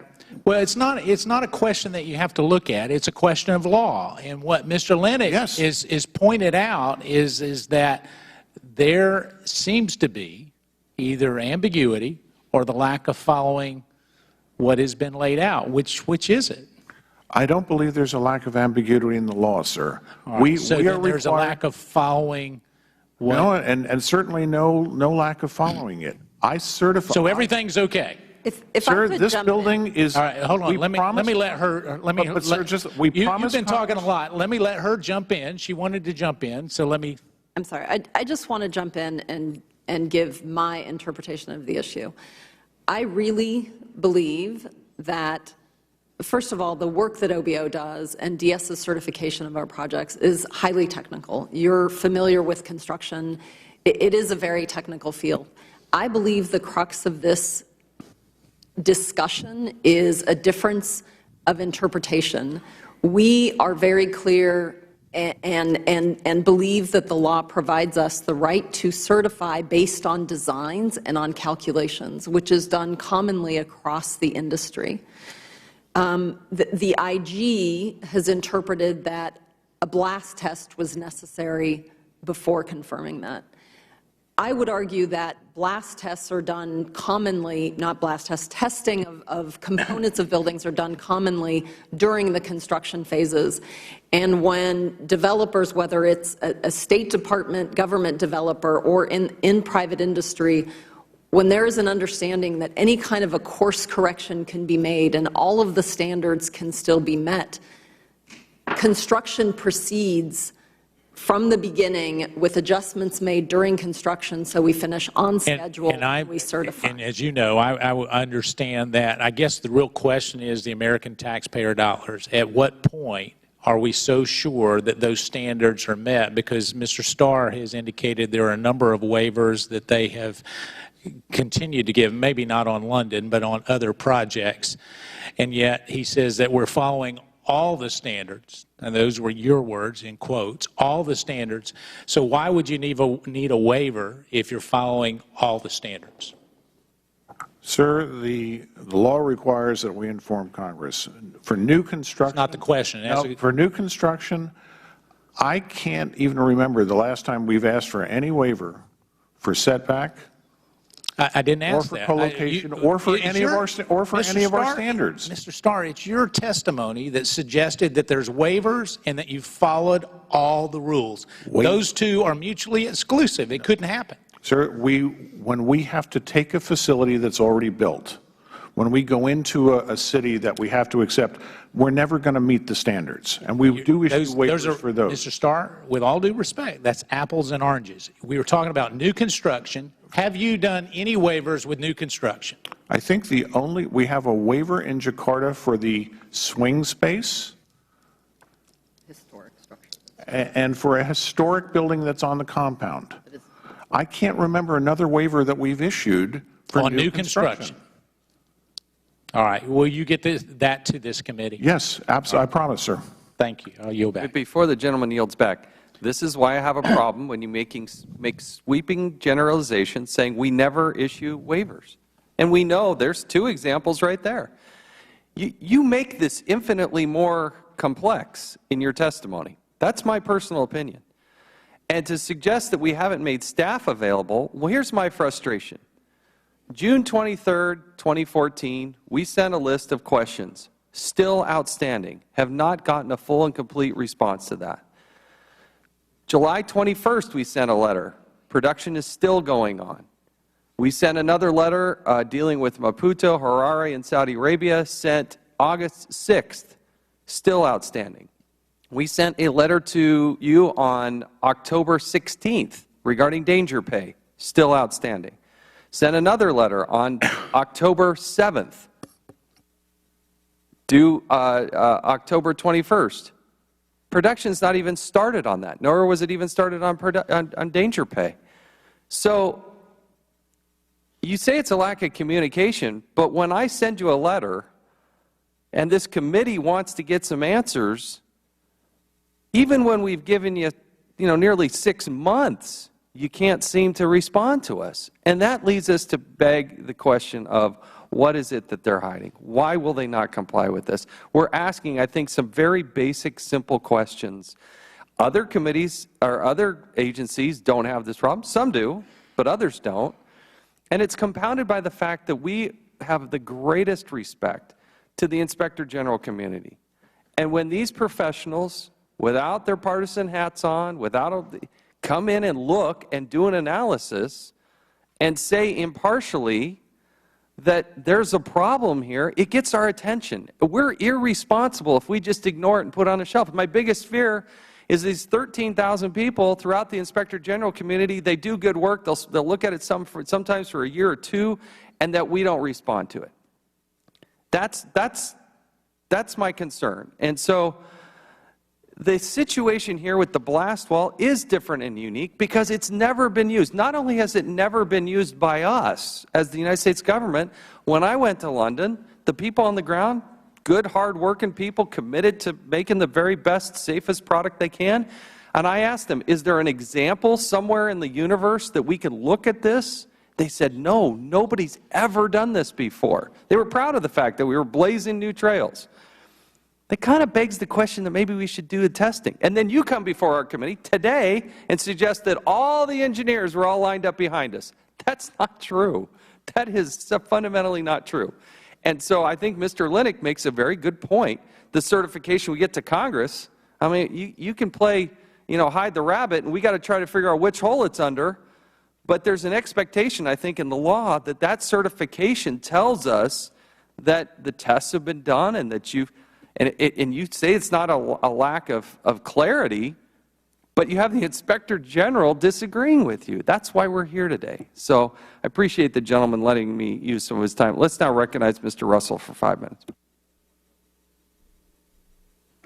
Thank you, Mr. Chairman. And again, thanks for addressing this important issue. We all realize it doesn't matter which embassy a threat may get, the symbology of just getting one. We saw the destruction of the Beirut embassy that resulted in many of the security standards that we now live by.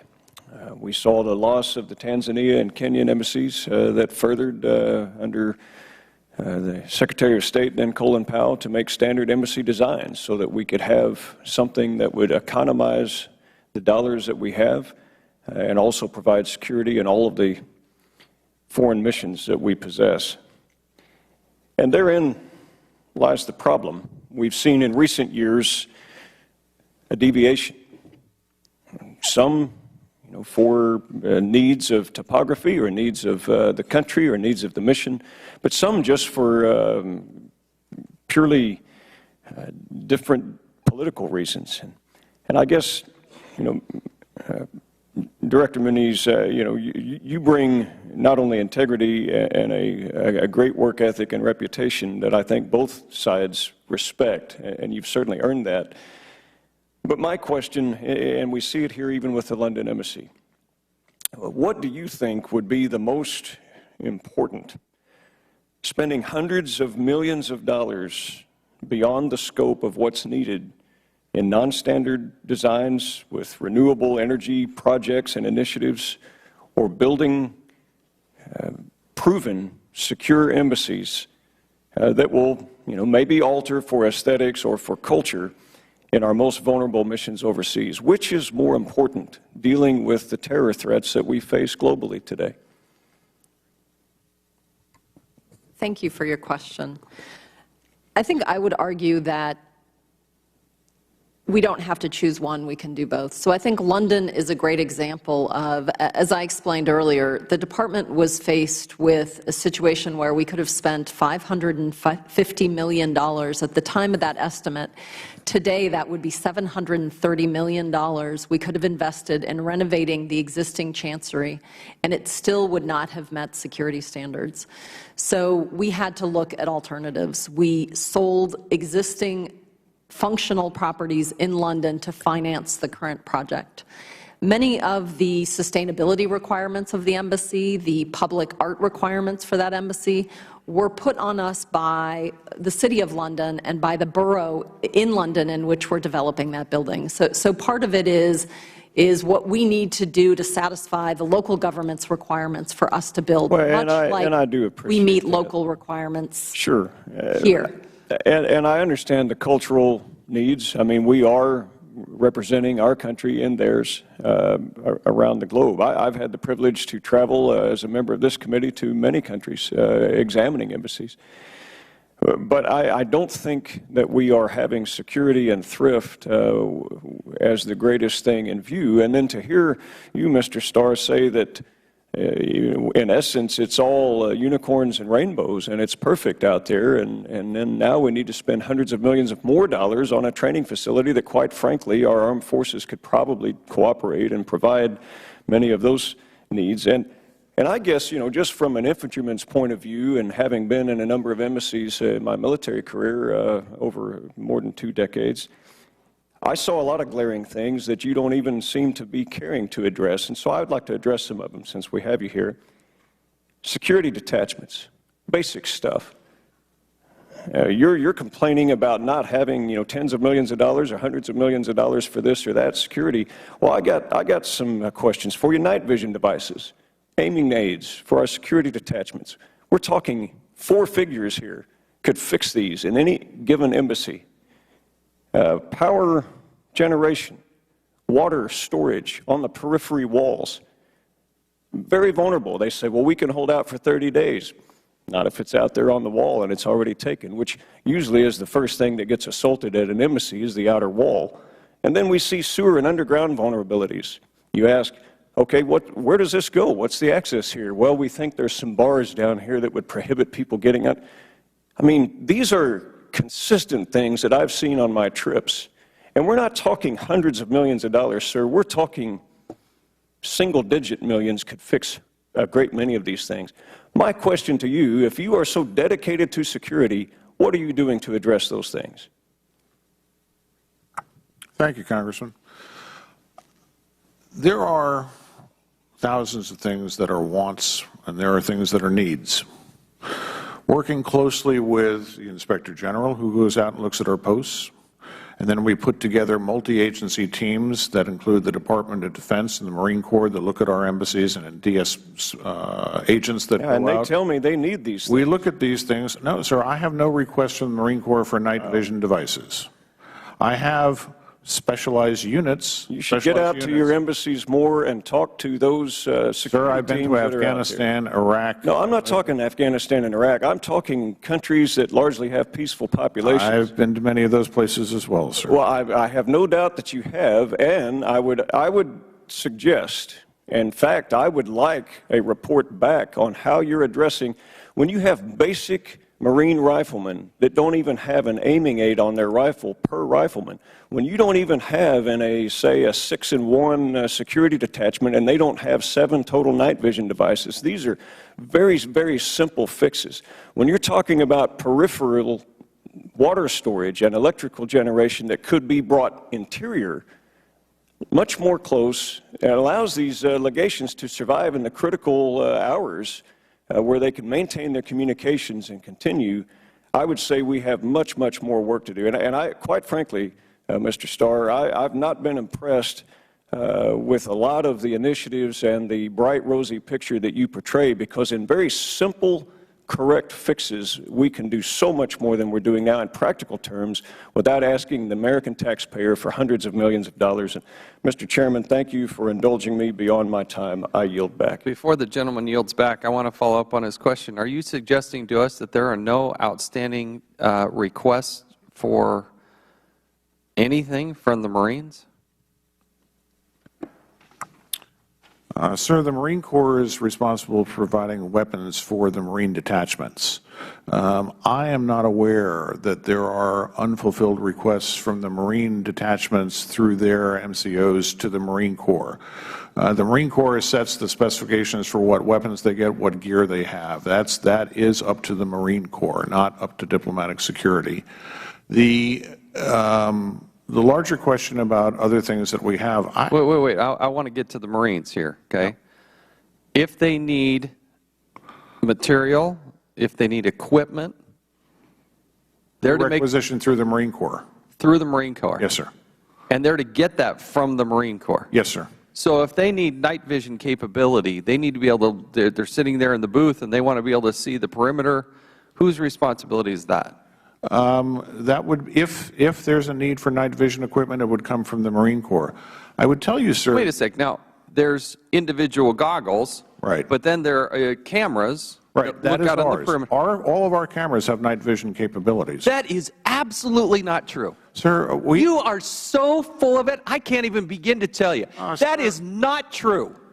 You come before this committee, you come before Congress, and you keep representing that we have all this in. They do not. Sir. Don't bark back at me. No, Mr. Starr, you are not Mr. Starr. Mr. Starr, the time when I ask you a question, then you can answer it. This is the problem with you in this position. You cannot tell me that there is night vision capability at each of our embassies and consulates. Is that what you're testifying to? Sir, all of our cameras, even our lowest and oldest cameras, have enhanced resolution. Do they have a night vision capability? They are capable of seeing what is going on in the compound at night, sir. In the dark? If we lose all power and if we lose all generators, there are certain posts that will not be able to do that. But we have low light capability, and we've had that since the early 90s. You are misrepresenting the facts, Mr. Starr. We have, sir, we have low light capability cameras, and we have engaged since Benghazi in an upgrade program starting with all of our... It's not complete. You wanted us to believe, if I didn't question you, that every one of our posts can see at night. They can't. Sir, and you don't understand that. You are the Assistant Secretary, Bureau of Diplomatic Security, and you don't know that our people can't see at night. Our Marines and our agents can see at night. Well, I would tell you this, Mr. Starr, if I may, Mr. Chairman. The regional security officers are the ones that provide, as you well know, the security for each of the compounds. State funds the RSO's request. Correct. And that includes many of the pieces of equipment that they ask for. Now, either the integrity of the Marine Corps is at stake here, where they say that they can't get the equipment because it's funded through the RSOs, or maybe somebody else's integrity is at question here. I think the picture is really clear. You can understand why these RSOs are having so many problems. I walk into every embassy I go into now and ask them if I can see it at night. One of the most recent embassies I walked into, they said, well, if the lights are on. I said, well, what happens if it's dark? What happens if they shoot out the lights? No, then we couldn't see a thing. We'd be in the pitch dark. How are you in that position have the arrogance to come before us and say everybody has the ability to see at night? I'm telling you, Mr. Starr, you are beyond belief here. This is why we keep coming back here, because that is fundamentally and totally not true. And I'm dedicating my life running around the world to make sure that they get the equipment that they have. The problem is the person's in position to do it, who could go down to Home Depot and buy this stuff, isn't doing. Doesn't even think it's a problem. I would love to see a list. Are you able to provide a list to us of all the outstanding requests by the regional security officers? Can you provide us that list? I believe I can, sir. When will you provide it? Give me 2 weeks, sir. 2 weeks it is. Now I recognize the gentleman from Alabama. May I comment, sir? Sure. Sir, we have embassies all across the world. We have embassies in third world countries and first world countries. We have embassies where we've never lost power, and we have embassies where we do lose power and we run on generators. We have some of the most comprehensive security standards for any facility in the world. Now, I'm not saying that our buildings are built better than the protection for nuclear facilities, but in comparison to a regular office building, our facilities are built to a standard that is very safe and secure. Our embassies in Sudan and in Tunis withstood 8.5 hours of crowds pounding on them when the police wouldn't come and rescue our people. Our Marines and our RSOs had the equipment to defend those embassies during that time. Nobody got in, nobody was injured. We have comprehensive programs. They're not perfect. There is no such thing as a perfect program, and we continue to run reasonable risks overseas. But we will do our absolute best to ensure that our people are safe and secure. I appreciate you getting that list to this committee. I do appreciate it. We look forward to seeing it in 2 weeks. Mr. Palmer from Alabama is now recognized. Thank you, Mr. Chairman. Ms. Muniz, Mr. Starr, why does the Overseas Building Operations and the Bureau of Diplomatic Security rely on unpublished draft memorandum rather than federal law and the Foreign Affairs manuals to determine when to begin construction on facilities?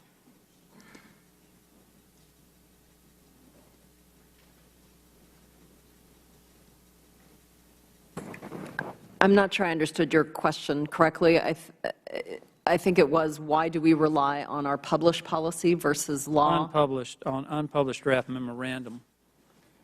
I would say that we rely on the law when it comes to certifications to Congress. I would turn this over to Mr. Starr. Sir, if there's in terms of certification, I agree with the Inspector General that we have a section of the FAM that's out of date, that is actually saying something that's different than public law. If there's any question about what takes precedence, it's public law over the Foreign Affairs Manual. Well, then what is your response to the OIG's finding that the use of the draft memorandum without telling anyone is likely to mislead audiences, including Congress, who expect the Department to follow its published policies? Sir, the public law requires us to certify to Congress that the facility resulting from the construction project is going to be safe and secure for our national security activities, our classified information, and our people, our personnel. We are providing a facility in line with that certification that is safe and secure for our people, our national security activities, and our classified information. Well, my concern is, as the OIG's report points out, is that it's likely to mislead people, including Congress. And I want to go put the slides back up that Mr. Chairman that had up at the very beginning of the hearing on the construction project. And Ms. Muniz, you've made the argument that that's not construction. I worked for 2 international engineering companies, engineering construction companies. And there are times when you could separate the site work from the overall contract where it could be contracted out. But having worked in engineering construction, I can assure you that site work is part of the construction, but even more importantly, when you're setting piles, it's absolutely critical to the construction process. And I think you made the assertion that that's not construction. Frankly, I was astounded when you said that. It raises questions in my mind, your competence in your position. I'd like to be clear about the Department's position on this. So first of all, with respect to this photo was taken after certification. Before you go any further, are you saying this is the Department's position that setting the piles and doing the basic foundation work is not part of the construction? The Department, what I explained is that the Department has allowed for years, since 2003, the construction of piles up to pile caps in advance of certification. That has been common practice for over 10 years. If you do that, does this not result in substantial numbers of change orders when you haven't certified the building and you find out later that the foundations are not sufficient? I think there's been some issues with that. We have not found that, and we certainly have not found that in the case of London.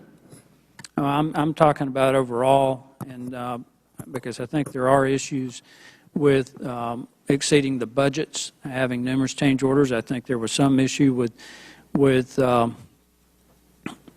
couple of things you wanted to put in the building that you couldn't put in because you found out that the building wouldn't support it. I'm not sure which project you're referring to. That's certainly not the case in London. Well, my point about this is that you come in and listening to the chairman's questioning and you argue that or assert that the setting of the piles is not part of the construction progress and that you admit that you have done a lot of this work without certification of the building, which raises questions to me that if the building's not been certified, that it leaves the door open for design changes that do impact the construction costs. And I think that's one of the problems that we have in trying to make sure that the taxpayers' interests are protected, not only that our employees who depend on these facilities for their protection are taken care of, but that we take care of the fiscal aspect of this as well. I mean, you know, we're deficit spending every year, and certainly it's not totally due to cost overruns, and this is something that I'm finding throughout the federal government, but it is a problem here.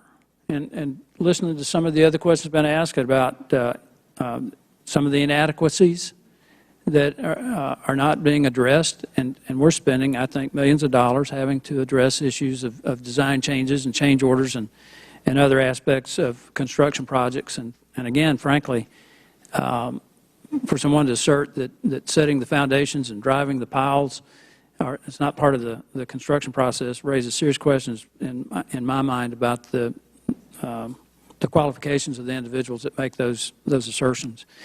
I've gone over my time, Mr. Chairman. Thank you. I yield back. Thank you. As a follow-up here, I know I have a number of questions we need to go through. So that picture that was just up on the screen, that is one of our concerns. I think it's a legitimate concern. It's something that the IG is seeing, something that we're seeing. If we can put that picture back up there, that same one, which is the most recent one. If I hear right, OBO is saying that's not construction. That has been the practice for 10 years, predated what you had done, and we're looking at that saying, well, we think that does meet the standard of construction. And one last line, then I'll give you a chance to answer. In the IG report, it says, quote, the Department must provide certification to Congress that the project design will meet security standards prior to undertaking construction. And I think this is the disconnect. We may not be able to resolve it today, but I think we've understood where the disconnect in part is. Ms. Muniz. So my comment about this photo is only that this photo shows work beyond the piles. So what we have argued is that it has been common practice in the department to award a construction contract. I'll be very clear about that. For years, award a construction contract and to allow the beginning of the construction of the piles to the pile cap. We stop prior to the foundations and certainly prior to coming out of the ground. This photograph was taken about 5 months after certification, which is why you do see the building coming out of the ground in this photo. Again, I want to be very clear about awarding the construction contract. It's clear to me why that would be viewed as commencing construction, and that is a practice that the department has undertaken for 12+ years and is simply a practice that we continue to progress with. I do agree there is this ambiguity between awarding the construction contract and the certification, but I really believe that we should work together to resolve the issue, because the advances in speed that we have been able to make awarding design-build contracts or awarding contracts and having those piles come out of the ground, and those have benefited the program for over 10 years, have been because we have gone forward with that practice. So I think we should work to find a methodology that everybody is comfortable with where we can move those projects forward. Sounds good. The problem is the Inspector General is also not convinced. And I think we would have a greater level of confidence, but the Inspector General, still 5 months out, is still saying this is an outstanding recommendation. And I think it is also materially different when you have such a design element that is dramatically different. It's not something we've ever done before. Nobody's ever done before. And it's not a little, hey, we're going to try a new air conditioner. We're talking about the whole facade, the whole blast wall of the entire building in this day and age where safety and security is so paramount. We've surrounded it. I'm just saying we want to work with you on that, but I also want you to work with the Inspector General. I think our issue is not just pulled out of thin air. It is well-founded in that the IG is really the one that pointed this out. Along with that, there are 4 outstanding recommendations, or 2 of those have been closed. To help me, Mr. Linick, as to where we're at with this. Yes, Congressman. 2 of those have been closed, those relating to the $42 million. The 2 recommendations were that the Department put together policies and procedures to make sure people understand the contracting, the ECI method, and also that there's training. And both of those have been closed. We've seen documentation indicating that the Department has completely followed those recommendations. What's outstanding? The other two that are outstanding are the ones to DS and OBO regarding making sure there are controls in place to ensure that construction is not initiated before certification and that required testing is done before certification. And I think it would be helpful if State could provide sort of a definition of what construction is, because I think this is where there's a disconnect between the 3 different entities here, between State, the IG, and certainly us in Congress. So I hope you find that fair, and we'll work towards that. But, Chairman, you'll just for a second. Sure. Mr. Chairman, you just hit on the very important point. It seems as if you have one understanding and you have another, Mr. Linick, and some kind of way we got to come together. Well, we're going to be going through this process over and over again. There seems, would you agree, Mr. Chairman? This is why we're 5 months later after these recommendations, and we're having to call a hearing. So I think that's very important that we figure out how do we get on the same page with regard to understanding the law and the regulations. Is that, Ms. Muniz? I think that's fair, and I think there is a way that we can come to an understanding and brief the committee so that we are all very clear about when construction contracts are awarded, when certification happens, and all of the steps in between. I do think that's something that's achievable. Thank you for yielding. Taking photos of buildings under construction. What is there a State Department policy on that? Do we do it? We don't do it? I'm getting conflicts here. Well, we actually can't prevent it. I mean, you can be outside of our perimeter and take photographs of it as it's going up. We have certain things, certain places, and certain sections inside that we don't allow photographs. When I was in Jakarta touring that facility, I'm on the oversight committee. I'm the chairman of this committee, and they didn't want me, or I took some, but they didn't want me to take any photos of those buildings in a very raw state. And then we come back and we look online, and you got Flickr accounts, and go to the other one. This is all public, and I really do question, based on the security side. I don't know if you all are having a look at this, but there's another photo, hopefully we have it, from the inside of the building, where I really question whose best interest is that. I mean, I know we want to get our Facebook posts up and get more people following us on Instagram, but we'll show you these, and this is a sensitive post. We got a lot of classified information that's going to be flowing through there, and we're showing the we just passed a law, an energy bill, that doesn't allow for us to show how electricity flows and yet we're out there taking pictures and posting them up and trying to promote, hey, look at how the construction's coming along. I think it is a security question, and I think we should, I just encourage you to go back and look at that, because I don't think it's in anybody's best interest to actually have the intimate details. From the street, afar, anybody, if they're at a hotel taking a picture, I mean, you're right, not much we can do about that. But when we do it internally, I think that's somewhat of a problem. The glass, I do question the whole blast wall and why we pick such an opulent-looking facade. What is the cost of taking this and shipping it? I believe it's constructed in Germany, right? Goes to Connecticut, then it's got to go back over to Europe. What does that cost to do? Because now we're starting to see it blossom and go into other facilities like Jakarta and other places. So why this, and what is the actual cost of this? So we could get back to you on the detailed cost of the curtain wall as separated from the rest of the building. I don't have that off the top of my head. I do know that, as you pointed out, on the London embassy, the glass is manufactured in Germany, is shipped to the U.S. for security reasons to be reassembled with the frames, which are manufactured here and then shipped back. We, when letting a contract, don't control what we call the means and methods in that construction contract. So we let the contractor find the best provider of any material. My hope is that we will be able to, and Jakarta is an example where we are using a U.S. manufacturer of the glass as well as the frame. And I think that's the ideal scenario. So the cost of the glass, the production, the shipment, all of that, my understanding, this is in the range of, this alone is about $100 million of the expense. So when is a reasonable time to get that information? Given the holidays, I'm being conservative. Understood. Given the holidays, why don't we give you something early January? We'll try to see if we could break out the costs. Some of this will require us to go to the contractor and ask for their numbers. Fair enough. Let's keep going, because I want to. But we could work on it. Fair enough. I want to get through this.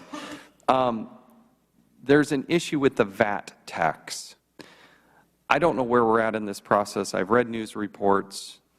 Locally, they were going to charge us a VAT tax. State said no. Then we were on again. What is the status of the VAT tax obligation? We have resolved the VAT tax discussions, and we'd be happy to have more detailed conversations in a closed-door setting about the resolution of the agreement. Why can't you share that with the tax bill? The conversation has been resolved with the British authorities, and we are within our budget and actually below our budget, which had included an estimate for VAT. Wait, why is that? Is there something classified about this, or is it just embarrassing? It's not just embarrassing, but our bilateral conversations and agreements on VAT with different countries are occasionally privileged, and in this instance, that is the case. But again, we'd be happy to have a more detailed briefing in a closed-door setting. Okay. I'll trust you on But that. the issue is resolved. You will be happy to know that the discussions are closed, and we are within the budget.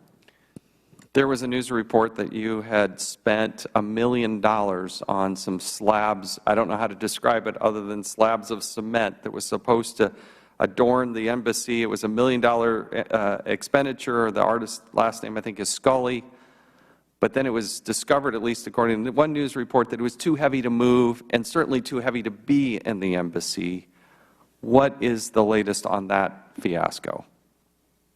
So the latest on the art acquisitions is we had, you are quite right, contracted with a gallery to provide a monumental sculpture for the outside of the embassy. As you'll recall, we were required, in order to get permitting for the building, to invest £1 million in public, what would be considered public art, not unusual in large developed cities. That went towards that contribution. It is true that the sculpture as envisioned was solid granite blocks, and my understanding is was too heavy for the position where it was going to be, but we are going to replace it with other public works. The piece in question was not purchased, and the piece was not manufactured, and we have an agreement with the gallery to work out other arrangements for that public art. How much are we going to spend on art in this embassy? So the total art budget is a little over $4 million. As you know, we provide 0.5% of all of our construction contract amounts for art programs in our new buildings, new embassies and new consulates. In this instance, because of the £1 million requirement to add public arts, we added that because all of that will be focused on the exterior of the embassy to get our permits. Was that a London City request, or was that? We can get back to you on whether it was the Borough of Wandsworth or the City of London, but it was certainly a local requirement. Mr. Starr, have you had, and I'm talking broadly here, there been any data breaches of our information systems at the State Department in the last 12 months? Yes. How many?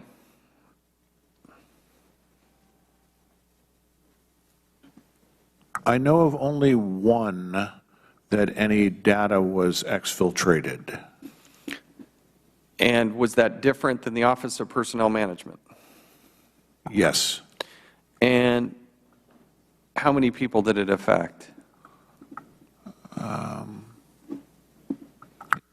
There was no PII released, sir. No personal identifiable information. It wasn't that type of breach.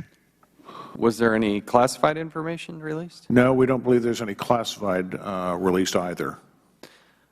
Is within the structure, who's responsible for the security of those systems? Diplomatic security runs a computer cybersecurity center for IRM, which runs the infrastructure, the pipes, does all the communications and all of that. They're responsible for the system. We help protect from the outside, looking at things that are coming in. We work closely with U.S. CERT and with Homeland Security and other agencies to make sure that we have the right types of protection on the outside of the system. Internally, what sort of operating systems are you using? Microsoft products? Are these? Yes, it is mostly Microsoft-based, although there's a tremendous amount of other applications on the system, but it's a Microsoft-based system. Like Windows what? Sir, there are, I'm actually not the best one to tell you this. IRM would be the one to tell you. I can tell you what's on my screen, which is, I think, Windows 7 when it comes up on the unclassified system. Windows 97 or Windows 2000? I think it's Windows 7. It's old, isn't it? It's fairly new. Part of state has made a significant investment in trying to upgrade the unclassified systems, but I'd be very pleased to come up and some of this gets into sensitive information, particularly about that breach. I'd be very pleased to come up and talk with you, but I would also, if I was, I'd like to bring the head of IRM with me. Okay. Mr. Cummings. Just want to make sure we're clear now. You all, Star, you're going to be providing us, I was out of the room in a meeting when you currently said this, that you were going to be providing us with all the security requests from the regional security offices within the next 2 weeks. Is that right? I will try my absolute best to do that, sir, yes. Okay. And you all are also going to try to see if you can get on the same page here. How you plan to try to do that, Ms. Muniz? I think the old-fashioned way, we'll have a conversation, we'll map something out, and then we'll come brief to the Hill and to others who are sort of outside the process to make sure that it's clear and makes sense. And are you agreeable to try to do that, Mr. Leonard?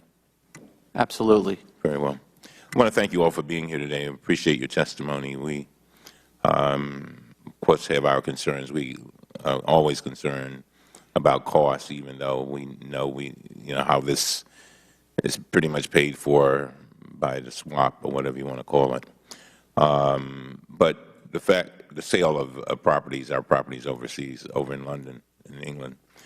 But we're also very concerned, as always, about security. And I think the frustration that you heard from the chairman, I think a lot of that is about the frustration of trying to make sure that we're doing it right, so that we cross all our T's and dot our I's. So anyway, but thank you all for being here, and look forward to working with you. I thank you all. This is one of the, as I've said a couple times before, this is one of the things that makes this country so unique and so sought after, is we have heated discussions about things we care about in an open and transparent way. We have people in the Inspector General community who dedicate their lives, and we appreciate them and their efforts. I want them to know how much we care about their work product and the time and effort that they take, sometimes gone for long periods of time, traveling around the world. For those that serve in diplomatic security in the OBO office, I've had the pleasure of meeting these oftentimes very young people are out there dedicating their lives. They are very patriotic people. They work hard and serving their nation, and they're proud of what they're doing. And that's the spirit in which we approach this as well, and as I know the both of you do. So we appreciate this hearing. Look forward to the interaction. And with that, the committee stands adjourned. Thank you.